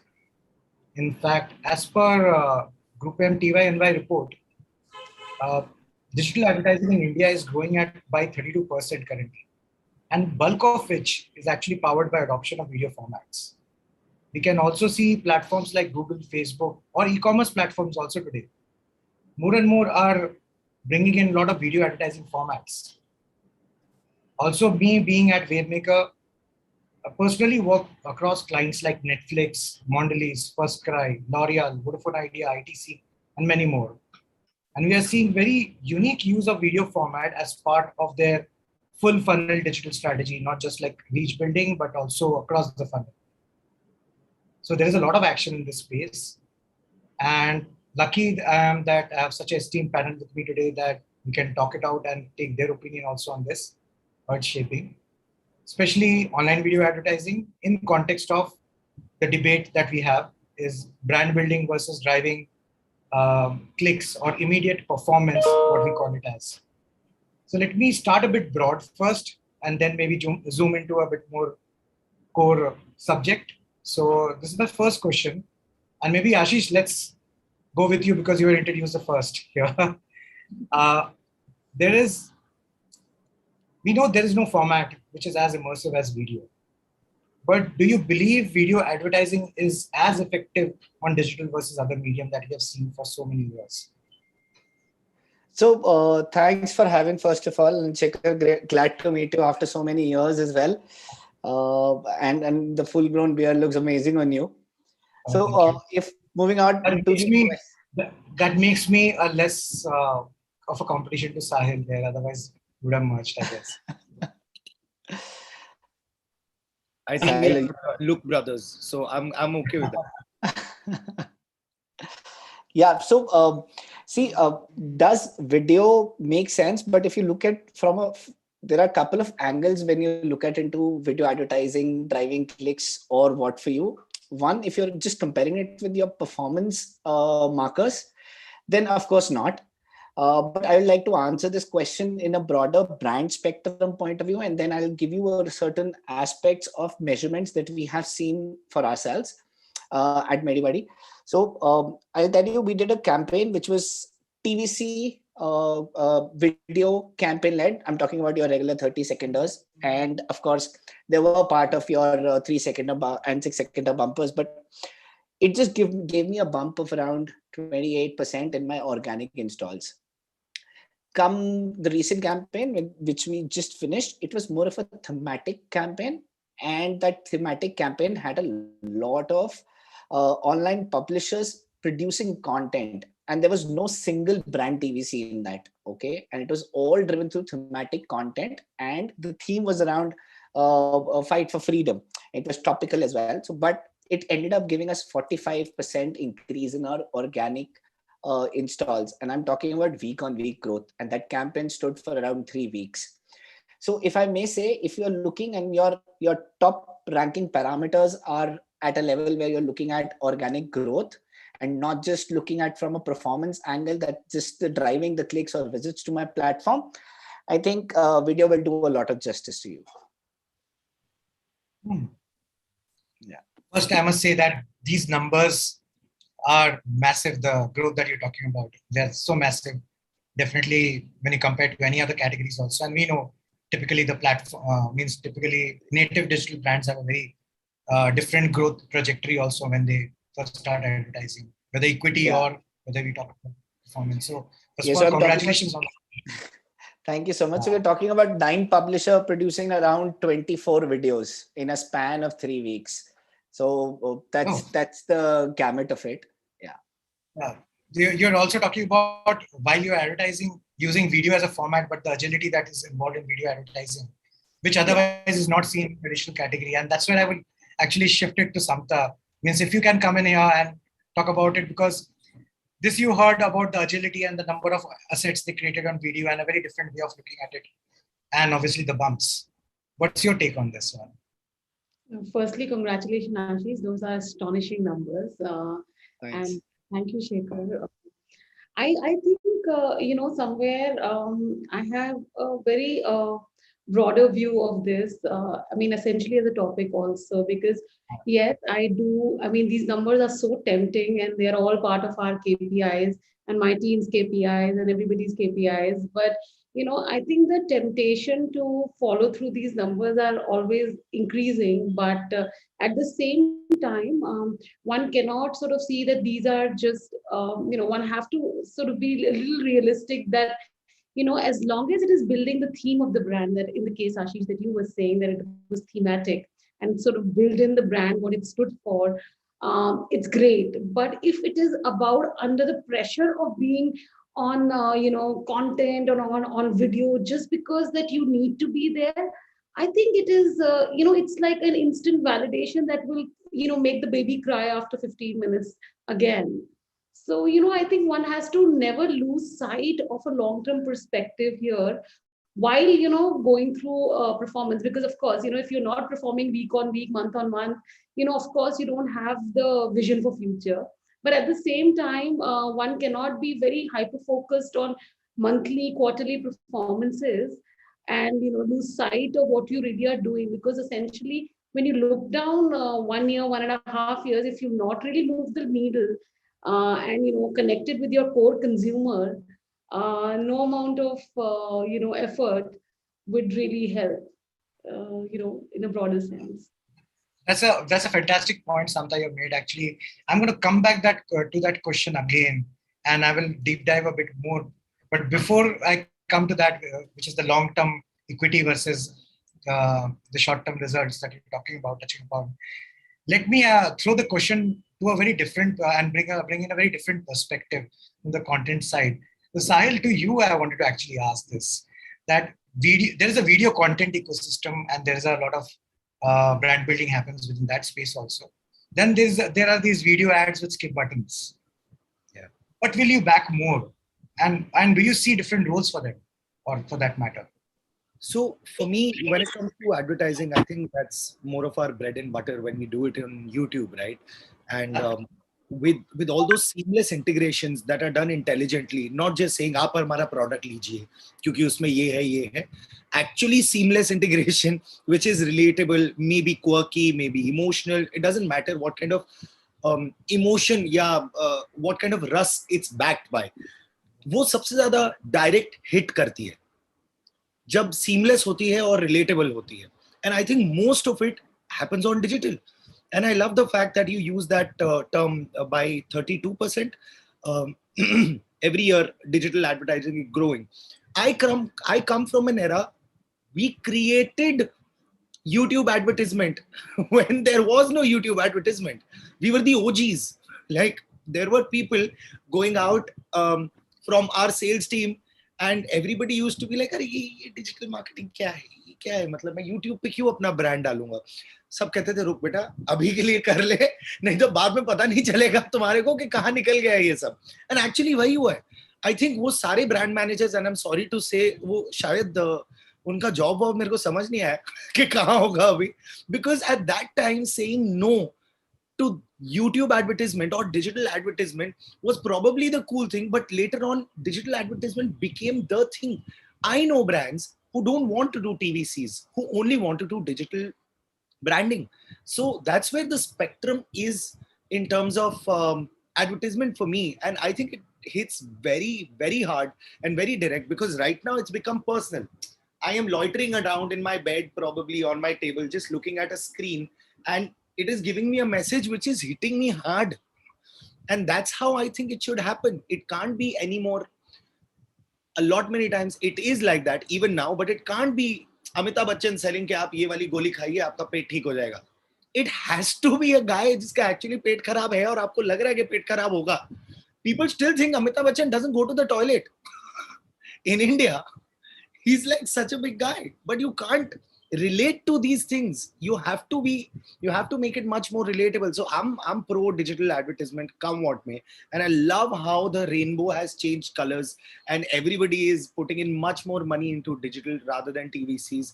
I mean, more for us. I'm very happy. But on the other hand, I also love the change for advertisement, how it's become personal, how it's become interpersonal, how the, you said 5-second bumpers, 3-second clips, all those reels, TikToks, Instagram videos, YouTube videos, long form, short form, everything has become so seamless, and a lot of people are doing it so smartly.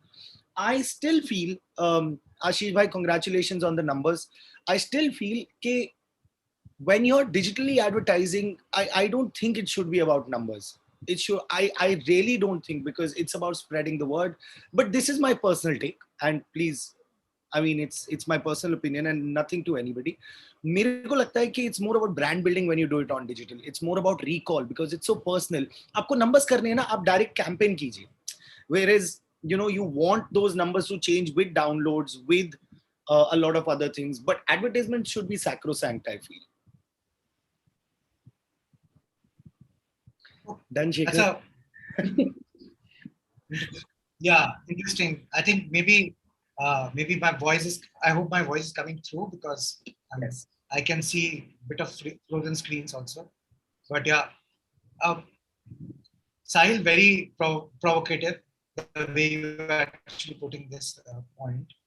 And that's what has happens. You bring in a very different perspective from the content side of the world. And Akshay, it might be interesting to hear your also, because gaming as a space means not just from advertising as a native, but also gaming as a streaming platform has changed, has hit India in a very different way.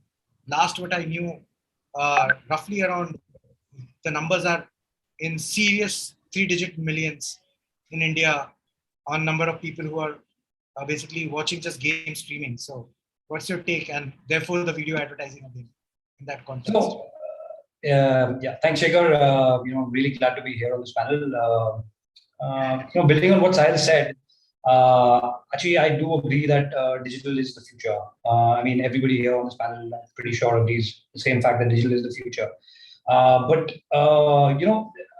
video ads versus native content, I feel that both you have use cases for in today's world. I'm a big advocate for video ads when required. But native content, definitely completely agree that someone telling you today, someone who doesn't feel what you are and what you do, someone that the audience cannot relate to, cannot sell through, right? So I think before I answer that question, I have to probably understand that when a marketer wants to do this campaign, a couple of things that a marketer must understand initially is what is your business, where your business is currently, who is your TG, where are they sitting, and what is your campaign objective. Right? I think these 4 questions are primary when you look at what is the type of campaign and what is the channel of campaign that you're selecting. Coming to gaming, right? Specifically to gaming, we at Penta Esports make native advertising very, very, very, very experiential for the brand, right? So if you look at conventional brands, right, video ads are always going to be slapstick. You're going to have programming, or you're going to have people searching for something, and then because they've hit that keyword, you're going to throw in a video ad that triggers from that, right? Whereas native content is embedded into what your whoever is producing, whether it be live content or VOD content, whoever's producing this content, be it Penta Esports that's producing maybe a live broadcast that's hitting millions of users or gamers in the specific point, the ad or the messaging, the communication is made very native. But suppose you're an e-commerce brand that launches, let's say, sale, right? What do? You are an e-commerce brand, and if you're an established e-commerce brand, would you want to do a native advertisement, or would you want to do a performance ad which is skippable? I would say I would want to do both, because at a large scale, when you're hitting people, when you want to announce that you have a sale coming up, you want to do something that is there. But when you want people to action right then and there, a video ad is good, because video ads are passively consumed, right? I am waiting for something to load. I'm passively consuming the video ad, and I'm not charged up until I click on it or redirect to it or whatever it might be, right? So it's passively consumed. Whereas native advertising, which we do, which Penta excels at doing it, and right, is very, very actively consumed. So when you're at the awareness funnel, when your business is at the awareness funnel, when you're wanting to reach masses, right? Because see, video ads are always going to give you numbers that nobody is going to give you, right? Because the platform is such that over the years it's become so strong that you put in a keyword and you'll have hundreds and thousands of hits on that specific keyword alone. So video ads are, but it's actually what is your campaign objective? What do you want to achieve with that objective at that certain point, right? So if you're not an established business, if you're not on everybody's name, like you look at Apple for instance, right? Apple still does a lot of brand building activities, right? But they never do direct discount driven sales and stuff like that. But they do employ video ads, right? So I think it's also to understand how to best use these platforms, right? And when you integrate it with seamless, and when the advertisement or the communication is consumed experiential, right? Maybe you're a credit card company. Rather than having a transition where you just say replay powered by this thing, you actually swipe the credit card through the screen, and that's how the transition happens. That's very experiential. Now you're understanding, you're giving the use case of what it is. Maybe it could be preloaded cards or whatever you're doing tomorrow. So I think I would advocate for both, because I feel both of them are, they have their use cases. Passive advertising versus active consumption. I think both have this thing. When you want to get across a quick message in the first 5 seconds, 40% off on XYZ. I don't. I mean, I wouldn't want to directly integrate with the native advertising. I think a passive skippable ad does that for me, because now I'm hitting masses that are much larger on this thing. But when you really want to talk to somebody, when you really want to communicate what is it that you're offering, when you're talking about your brand, when you're talking about a product launch, when you're talking about anything, I think native advertising comes there. So yeah, I mean, this is my view. I'm happy to hear somebody else's view as well. Yeah, it's pretty fair point. The point that you're making is absolutely fair. There are 2 different worlds. There are 2 different kind of actions actually you can generate from that. and the engagement levels are very, very different. So there's a particular role you can use, but that also makes it to the great segue. The way you said they are different, even though they are same, they are different. Similarly, video advertising can impact differently also, and that's a segue to my next question. And it actually pulls in from the point what Samta you made some time back. And let me for that go to Sandeep. Cantor is a usual partner in crime for Wavemaker, also being part of WPP. So let me go to Sandeep and ask this one. The classic, what we are saying, the brand building, what we say, or other way to look at it is the long-term equity building versus performance, or what we call as a short-term impact or immediate action. What is more important for business today, and can online video advertising drive both? What is your experience that says as a practitioner of data? Thanks, Shekhar. Glad to be here. I think let me try and address this in 3 or 4 points. So starting with online video as a format, right? As all of us talked about, it's a very agile format. You can do a lot of things, use it differently in different contexts. So adding to Akshay's part of what is the campaign objective for which one is using online video, what is the TG, comes in on what context are you going to use it also. So it's about then using the format, and the studies we have done both in India and globally show it actually drives both the upper and the lower funnel. So it can drive awareness and reach. It also drives purchase intention and messaging. So it's up to us as to how we use it, right? And that leads to what Samta was talking about, and even what Sahil was talking about. I don't look at numbers, but it is always about keeping a balance. I mean, again, to the question, which one is important? I think it depends on the campaign objective, but I think both are important. I mean, one is not without the other, because one needs to look at the long term, as Samta said, but one needs to perform in the immediate short term also. And just to give you an example, when we say messaging or purchase intention or motivation, that is always linked to performance metrics like online site visitation, online purchase. So both are interlinked, I would say. And it is how to use the format now to drive brand and then doing more branding kind of activities, than also using it for performance. And somewhere in the ROI, the cost effectiveness comes in. So in which context are you using it then impacts what is to be done and what is the objective, and whether I drive more of a brand building or more of short-term performance. So I would put it that it's both split, and it is how the advertiser uses the format.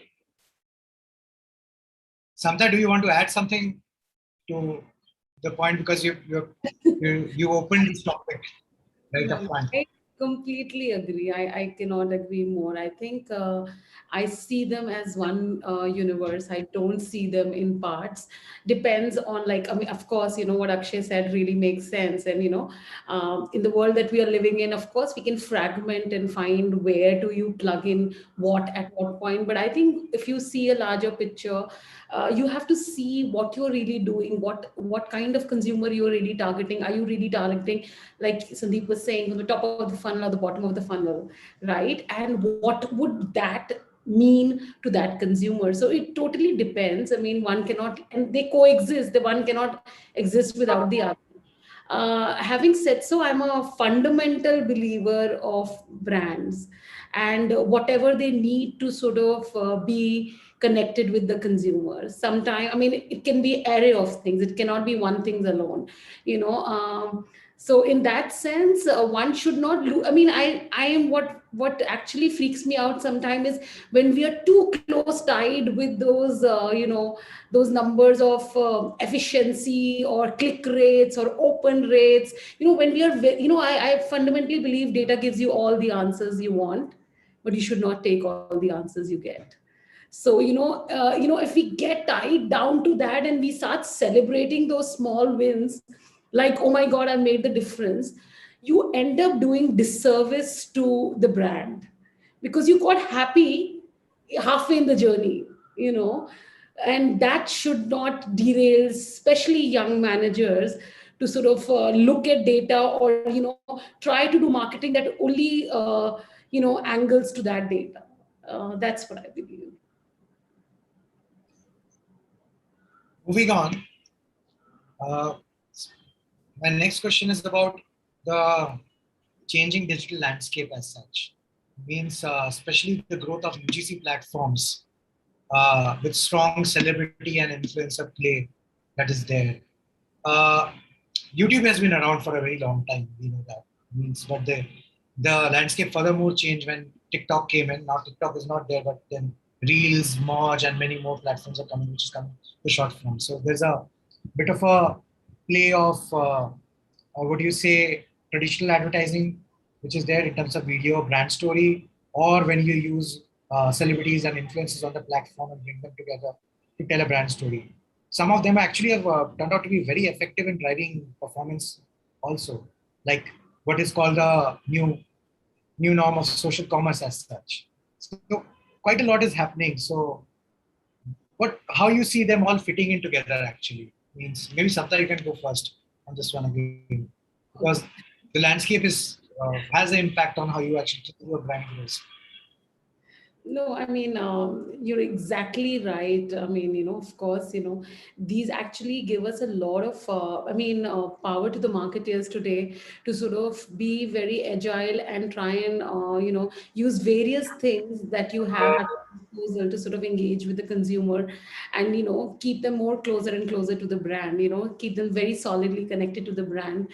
And they're so much fun, but essential part is you just should not jump on the bandwagon just because you have to, just because they're popular mediums, just because you need to be there. And why do I understand the need? There is a core need to be there on these platforms. But I think if your brand has a very solid, connection with your core TG, you can really use these mediums to actually engage at a point where consumer embodies your brand.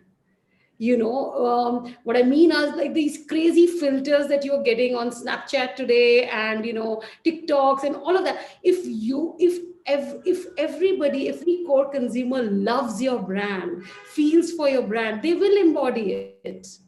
But it should not be, okay, we are doing this contest on this particular site that has to be done this, and if you hold the pack like this, it should not be done like that. At the end of it, if they're connecting to you, you should have to keep the sanctity of that particular medium and the love of the brand, and then it can do magic. It really can do magic, and really actually adds to the kind of relationship you have with your consumer. I'm not able to spot Sahil now on the panel, but I would have loved to hear Sahil's point of view on this one, especially the kind of work he has been doing. I think we are missing him. But Akshay, maybe your take on. Sorry, Shekhar. Sorry, no, I was calling you out, Shekhar. Sorry.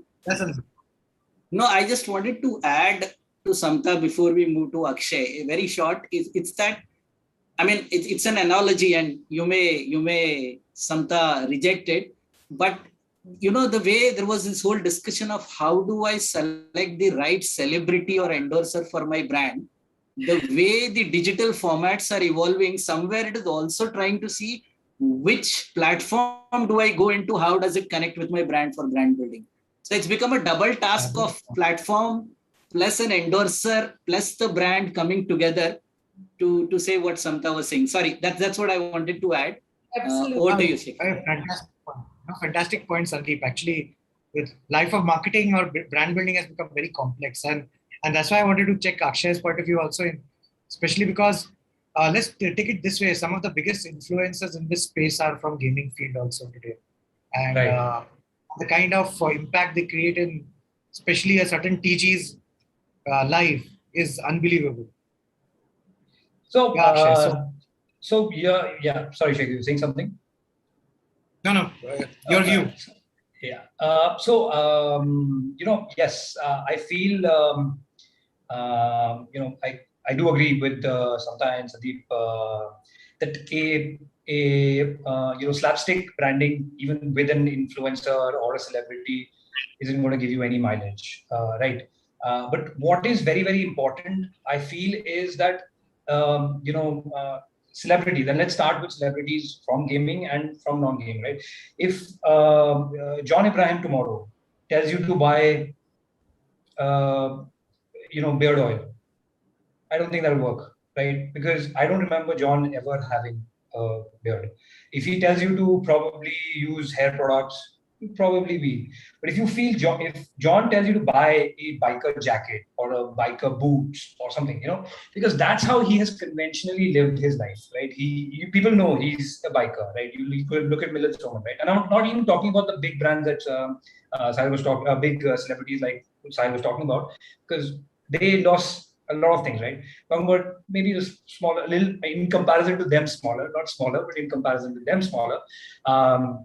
Right. So you look at him. You have to actually be someone who has that kind of approach to life to adopt those products, right? And I feel that is what it is. I feel that is one function of it. The other function is that when a lot of things that a lot of people, what they do is when they bring in celebrities, bringing in, spending large amounts of money to bring in celebrities. But the production, the campaign budgets then take a hit, right? You want to bring in a celebrity, you want to make waves, you make larger than life concepts, right? You want to do something with a celebrity, you want to spend all that money behind a celebrity, and then just like Samta said, pull them up with a packet and say, "Ye khareed lo, this is the best product," and all of that. That's money down the drain. Now coming to gaming, right? You pick up gamers, right? And gamers are lesser known in comparison to obviously Bollywood celebrities or our India's favorite sport, cricketing celebrities. We have athletes in esports as well, right? They follow the same discipline. They have the same. Once you go pro, you have to maintain discipline. You have teams, you have managers, you have the works that are looking after you, and that are getting you to excel. You bring in these athletes and you tell them that and these athletes live life like that, right? A shy game, you either have gamers that live in the shell, and otherwise you have these larger than life gamers, right? Which are these celebrities and content creators and stuff like that. And they really resonate with the brand because the brand wants to go out there and say, this is this thing. I want to do something larger than life. I want to make waves and I want to make ripples. And that's primarily what you can do with a gaming celebrity, right? These guys have come from you, right? And at Penta, we're trying to do more of these, right? We're working on the grassroots levels. We're trying to get more and more people not to be already established pro players, but at the grassroots level, bring them up the channels, right? And you might not be able to become a pro player, right? You might start out to become a pro player, but you might be a great content creator. You might be a great orator. You might love something else about gaming, right? So these avenues are definitely avenues for influencers tomorrow, because you can then choose what you want to do. And since you've come from who you're trying to talk to, you've come from the TG that has grown up listening to ads run by celebrities and cricketers. You've come from that. Now but you have achieved that, and you've grown into that because you were saying, I'm a gamer, I was a gamer, I believe in gamers, and this is a product I endorse for gamers. This is a product that a brand talks to me and says, I want to, and it could be a product as simple as a selfie stick, right? But a content creator can then, who's a gamer, can really spin this around. I don't think a selfie stick could be spun around from a large-scale celebrity. I honestly don't think that. I think, you would require more macro and more micro levels than, and sometimes just get more of them. But only if it is Kim Kardashian. I'm sorry, Samta? I'm saying only if it is Kim Kardashian. Yeah, I mean, selfie stick. But I was saying like you would require more micros and macros rather than a mega influencer or something like that. So I mean, there was a study right there also, right? Like you can either get 1 Kim or 1,000 micros, and what would accentuate your business proposition? What would accentuate your campaign more? So I definitely agree with what the panelists before me said, that I think native, when you have someone who knows what they are trying to talk to and who they're talking to, I think that synergies work best. Yeah, over to next panelist, whoever has anything to add. No, I think when I was hearing you, Akshay, I also got a feeling that Ashish has something to add here, especially because I've seen native digital brands, especially, have a very different trajectory or how they build their brands also, and especially usage of influencer marketing, or for that matter, again, the way you're breaking it down to micro, macro, and the large scale players. Ashish, your take.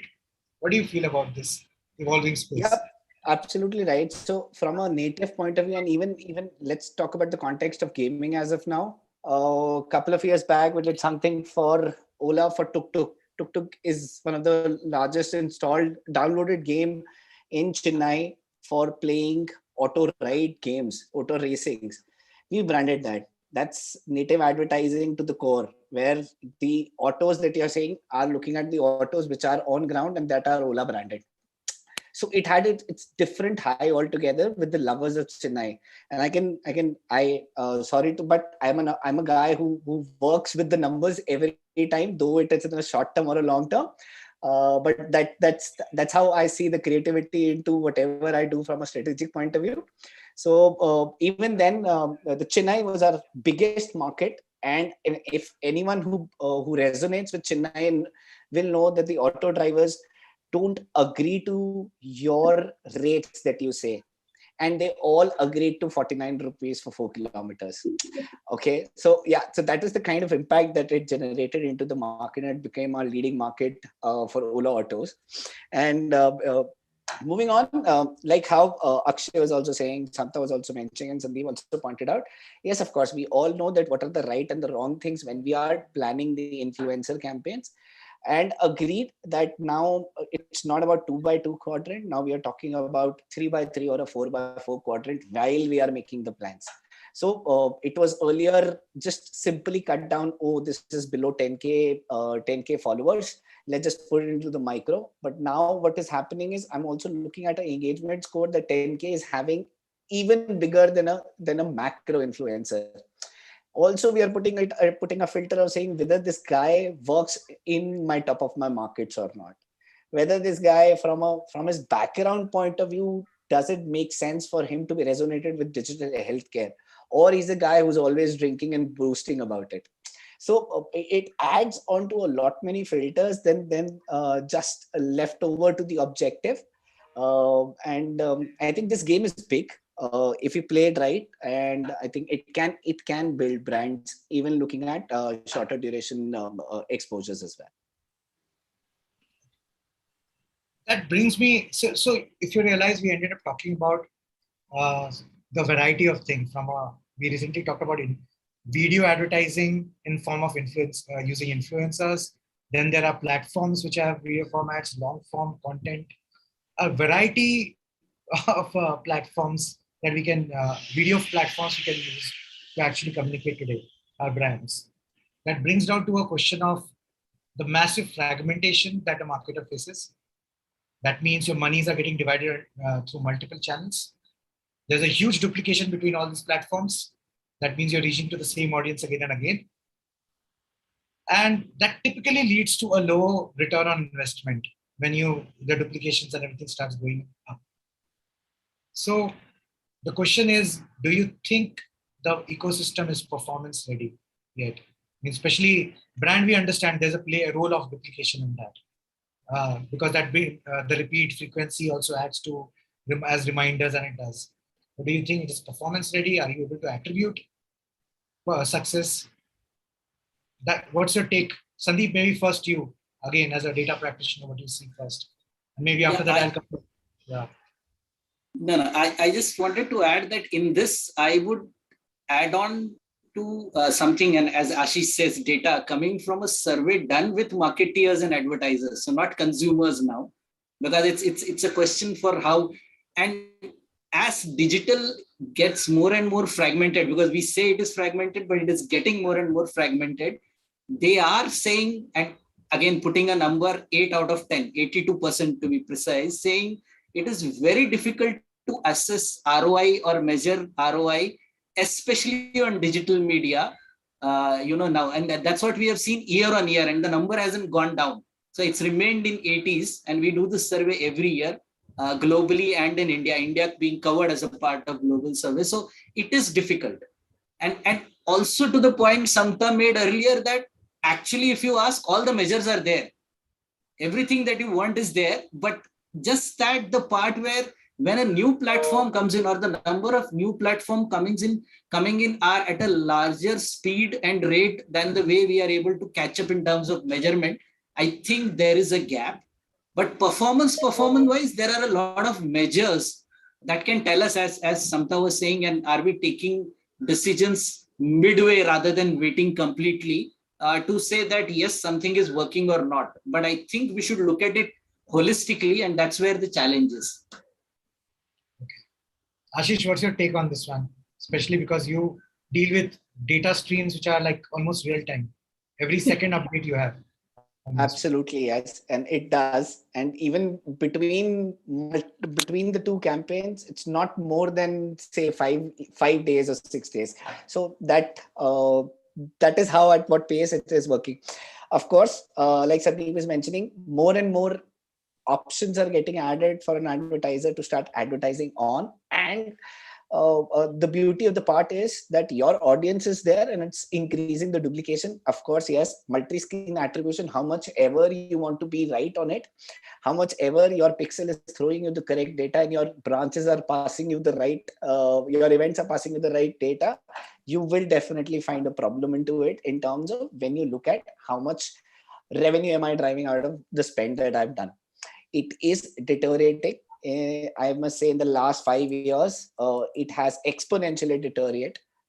And from a return of advertising spend, I think it's day by day going down only. And I don't think so the ecosystem is ready, because those measurements have to be in having the pace what Sandeep was also mentioning in terms of exponentially increasing as well. So yeah, my take, it's not ready as of now. That brings to almost the closure of our discussion and panel. A huge range that we covered, from the need of digital advertising, role of video advertising in that, different formats and what it can do for you. Then also whether the ecosystem is ready to actually support the ambitions that we have from the platforms and all. So maybe you can take one line each and just say that if you want something from our partners, especially the platforms and all, what will be that one thing that you will want them to do for you better, so that we invest more and we will invest with more confidence. So let's start with Samta, maybe with you. Okay. I think it's not going to be that one thing that I would ask them. I mean, it is not just the responsibility of the partners to say, okay, you turn around and, you say, give me the better ROI or give me a better performance matrix. I think as a marketer, biggest responsibilities lies on our shoulders as to be very clear as to what you're trying to drive with each choices, because of course, everything can give you a great engagement done well. It is not just what, it is how, it is when.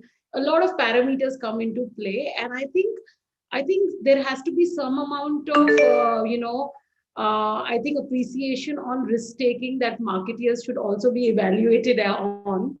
I would say I think all marketeers should be evaluated in what risk you took this year, then just driving the ROI. And the ROI matrix somehow is becoming a kind of a prison, because then I can't, how much risk can I take on something that is coming on new if I'm all the time, every minute driving ROI?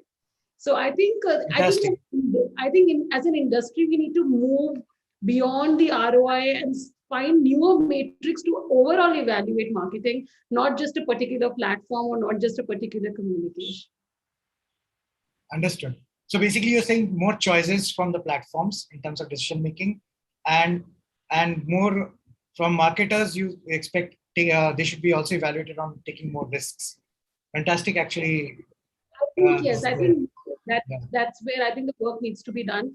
I think because like Ashish was saying and Sandeep was saying, the plethora of options that exist, how can a marketer really do justice if they're always being so sort of married to, everything has to drive ROI. Then it becomes difficult and challenging, right? Even if I want, okay, this can lead to a better, stronger engagement for me or a stronger connection. I can make consumer feel something strongly here, but that cannot be probably evaluated because it's the first time that format has come into the market. But I won't be able to take that risk because I'll be very married to, okay, no, it's not driving the ROI. And I'll wait for some other advertiser to try it and fail or learn from there. So, I think we have to change the matrix how we evaluate marketing per se. Akshay, your take one thing. If you have to Yeah, nail it down to one.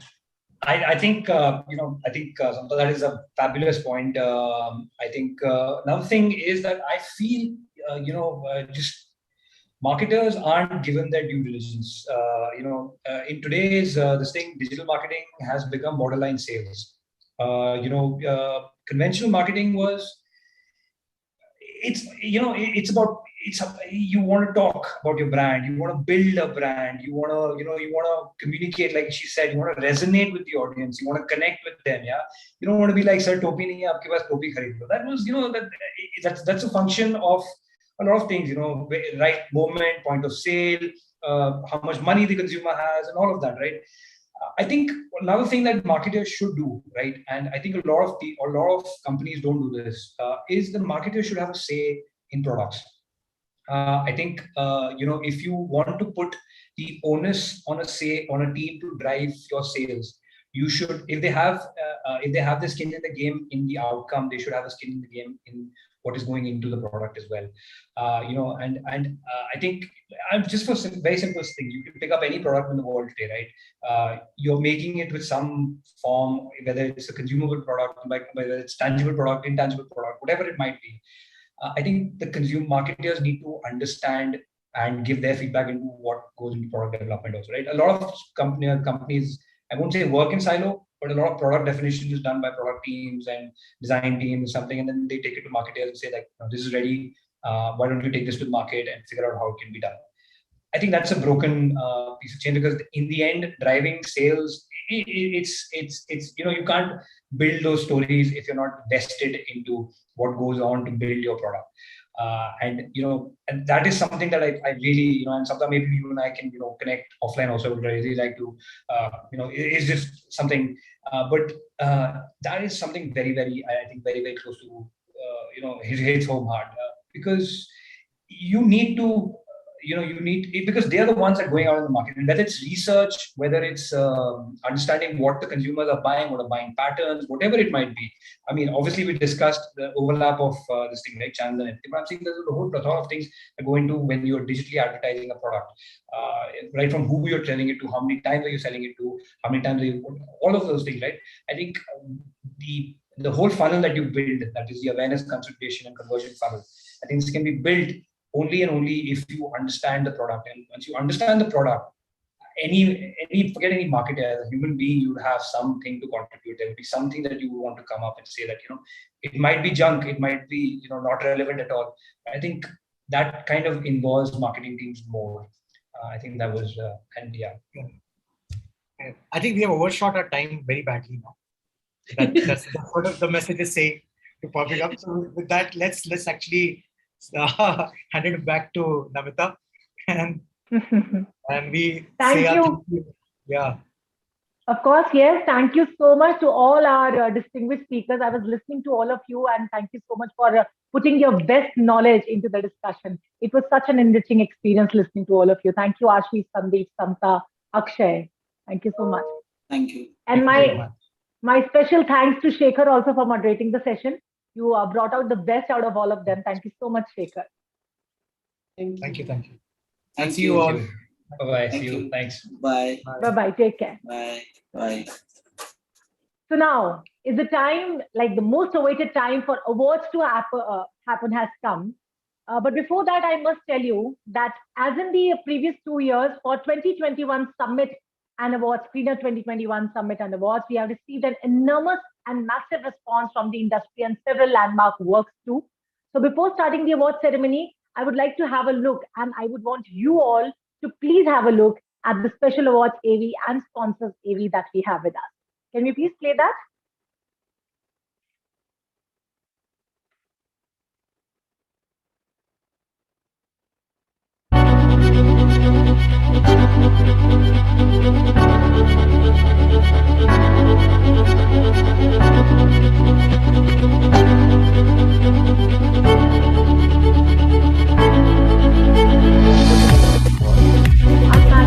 panel of speakers and experts.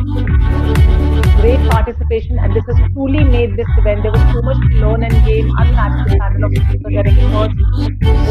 The participation was great, and this truly made SCREENXX 2021 Summit and Awards a great success, hands down. I hope you all have enjoyed seeing it. And I would like to convey my special thanks to all our sponsors, MX Player, all our presenting sponsors, MX Player. SCREENXX 2021 Summit and Awards are powered by Woot in association with InMobi. Our gold partner is PTC Network, and our gifting partners are Plum Loving, Plum Body Loving, and Park Avenue Grooming. So this is it for now. See you all next time in Adgali's upcoming marquee event.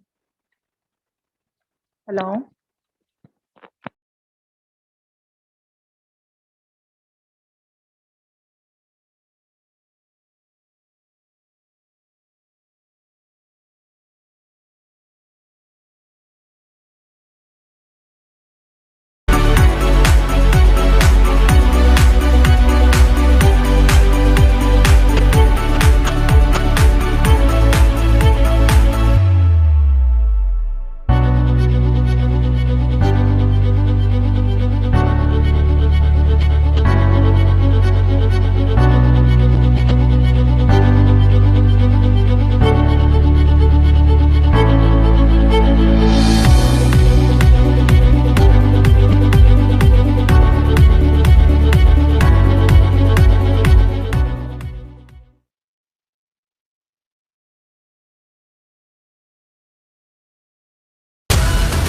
चिंगारी लगा दी है मैंने, धमाका किसी भी वक्त सुनाई देगा। हम उन्हें बचा नहीं पाए। खबर पुख्ता है, मर गई वो। भाई ते अशरफचा गेम वादला कोणी वाजवलं गेम? मकसूदने ढगात गेल्यात जमाय 100%। पिछले 4 साल से इंतकाम की आग में जली हूं मैं। सिर्फ पहचान बदली है, जुनून और जज्बा अभी भी वही है। आज तू जलेगा। मोहतरमा की तारीफ। लीला पासवान, हो सके तो अपनी सल्तनत बचा ले। शुक्र मना अब तक जिंदा है तू। उस फोटो के साथ पोस्टर छपवा दो, वो एक वांटेड क्रिमिनल है। जब तक मेरा मकसद पूरा नहीं हो जाता, मैं चुप नहीं बैठूंगी। बहुत पुराना हिसाब बाकी है अपना। 2 दिवसात मी लीला पासवानला ठोकणार। वो शिकार मेरा है, दिन थोड़े बचे ही तेरे। बड़ी शानो शौकत के साथ उसके टुकड़े किए जाएंगे। मैं बॉम्बे आ रहा हूं। चिंगारी लगा दी है मैंने, धमाका किसी भी वक्त सुनाई देगा।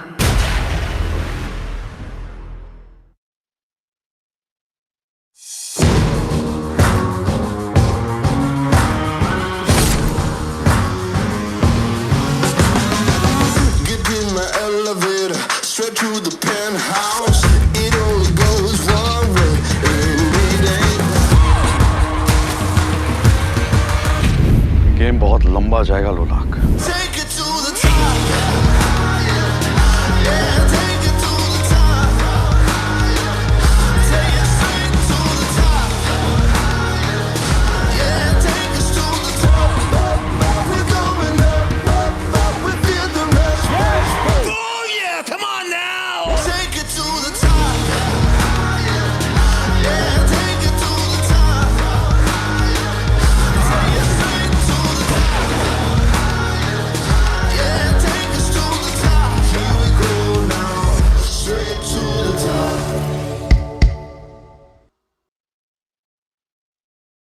In the age of the connected consumer, InMobi helps brands deliver communication that are timely, personalized, and real. Brands can understand, identify, engage, and acquire customers using InMobi's integrated marketing platform. Understand and identify your consumers using the Pulse and Audiences platforms, and engage and acquire using InMobi's trusted and transparent media buying platforms. Connect with your consumers in ways that matter. InMobi, driving real connections. World's #1 Punjabi television network, PTC Network.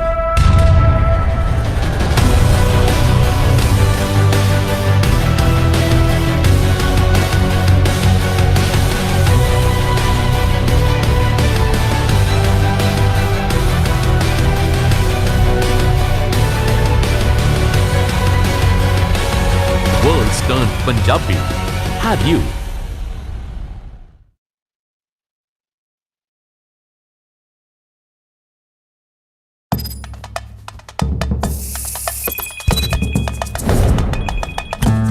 यार apple pie कैसे बनाऊं? अभी मस्का bro, फिर nutmeg, घुमा घुमा, और अब put it in. Wow, cooking और kicking. New Park Avenue Sports. Feel refreshed to play 2 games at once. Be a multiplayer.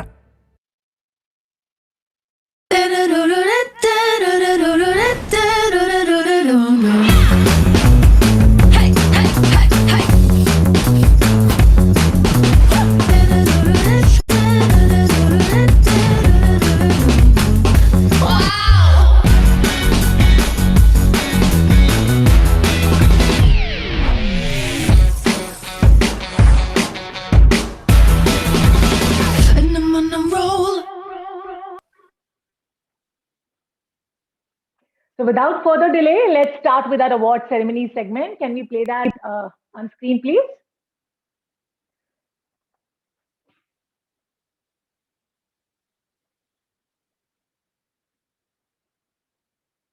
So our first award is for the best travel show, and the gold winner for this is, of course, Curly Tales, I Love My India, nominated by Folk Media. Congratulations, Curly Tales team, for I Love My India show. It's a beautiful show. Since we are doing it virtual, the award ceremony is virtual, so you can send in your emojis in the form of hearts. You can share your love for the awardees. Next award is for the popular talk show, and the gold winner for this is Talking Films, of course, nominated by Hungama Digital Media Entertainment. Congratulations to Hungama Digital Media Entertainment. As I can see a lot of heart emojis here. Best Talk Show Host, gold winner for this is Siddharth Alambian, host for The Bombay Journey. Congratulations, Siddharth, nominated by Folk Media. Very warm congratulations to you. The next award is for the content drama series, and the gold winner goes to Ray, nominated by Netflix. As the best drama series in content, gold winner is Ray. Many congratulations to the whole of the team. Next award is for the content thriller or horror show, we can say. The gold winner is nominated by Applause Entertainment, and we are seeing a lot of applauses on screen. Thank you so much for sharing your love for the awardees. Congratulations.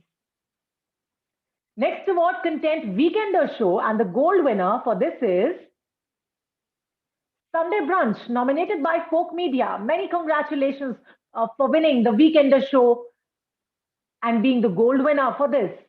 Next award is for the content comedy web series, and the gold winner for this goes to Kenny Sebastian, the most interesting person in the room, nominated by Netflix. Wow, fantastic.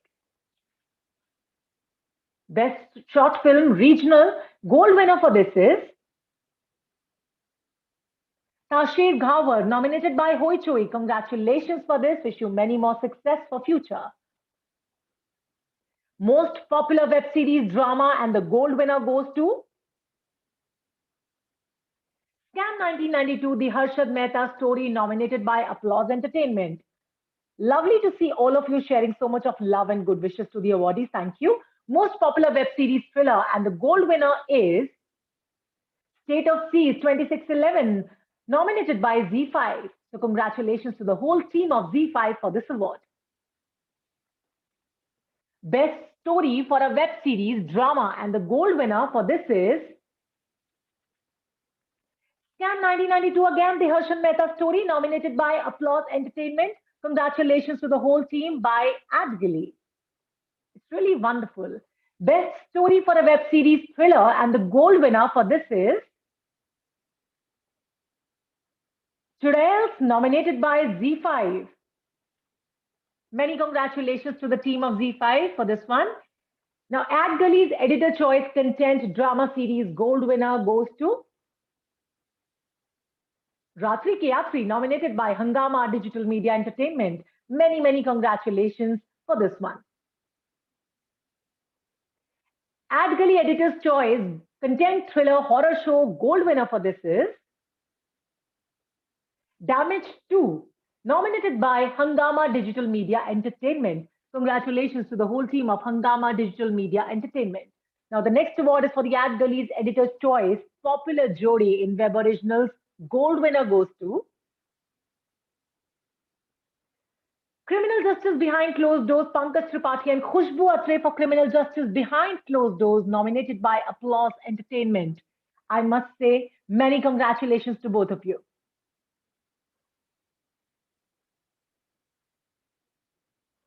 Editor's Choice Award by Ad Gully, Best Story for a Web Series, and the gold winner for this is Jamtara Sabka Number Aayega, nominated by Netflix. Your turn will also come, so keep sharing your applauses in the form of claps and hearts because aapka time aur aapka number aayega. Ad Gully's Editor Choice next award is for the popular actor female in Web Originals, and the gold winner goes to Konkona Sen Sharma for Ajeeb Dastans, nominated by Netflix. Congratulations, Konkona Sen Sharma, for this one. Next award, Ad Gully's Editor's Choice, Popular Actor Male in Web Originals, and the gold winner for this award is Siddharth Shukla for Broken But Beautiful Season 3, nominated by All Balaji. So on behalf of Siddharth, we would like to congratulate his family and All Balaji's team for this award. Many congratulations. Campaign of the Year by an agency, and the gold winner for this is WRM, means White Rivers Media. Congratulations for this fantastic achievement. Most Inspiring Web Entrepreneur of the Year, and the gold winner for this is Ekta Kapoor from All Balaji. Many, many congratulations to Ekta Kapoor and the team of All Balaji for this award. Popular Jodi in Web Originals, and the gold winner is Rohit Saraf and Prajakta Kohli for Mismatch, nominated by Netflix. Congratulations to both of you, Rohit and Prajakta. Popular Actor Female in a Negative Role in Web Originals, and the gold winner goes to Hina Khan for Damage 2, nominated by Hungama Digital Media Entertainment. Many, many congratulations to Hina for this accomplishment. Popular Actor Male in a Negative Role in Web Originals, and the gold winner for this goes to Surya Sharma for Andekhi, nominated by Applause Entertainment.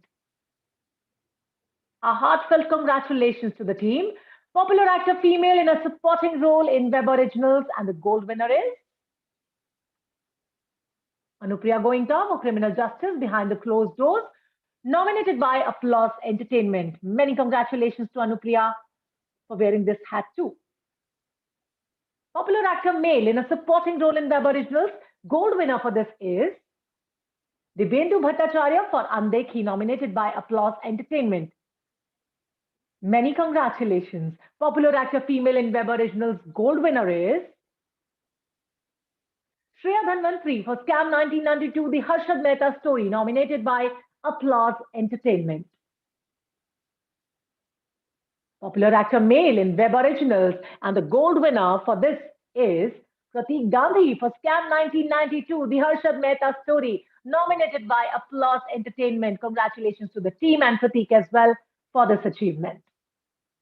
Best Platform for Content, and the gold winner for this is Netflix.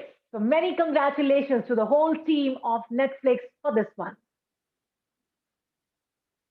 OTT Platform of the Year, and the gold winner is Netflix. Once again, many congratulations by our whole team of Ad Gully to Netflix. Many, many congratulations to all the award winners, I must say. And I would personally want to congratulate all the award winners. Yes, so what a memorable event it was, isn't it? There was so much to learn, so much to gain from this event. And there was unmatchable panel of speakers, unmatchable panel of experts as well. And their participation has made it great. It was great participating for all of us to join in here. Well, we hope you all have truly enjoyed it, because without your support, this would not have been a grandeur event as it was. I would like to convey my special thanks to all our sponsors, MX Player, SCREENXX 2021 Summit and Awards, was powered by Woot in association with InMobi. Our gold partner is PTC Network, and our gifting partners are Plum Body Loving and Park Avenue Grooming. Thank you so much. From all our heart, I'm saying this. Well, see you all next time on AdGully's upcoming marquee event, MobX 2021 Summit and Awards. Stay tuned for that. Before going or before signing off, saying goodbye to you, I must say that you can check out our website at adgully.com, and don't forget to follow us on Twitter, Facebook, Instagram, and LinkedIn too. So stay tuned with us. Take care of you and your loved ones. Thank you so much for watching us. Bye-bye.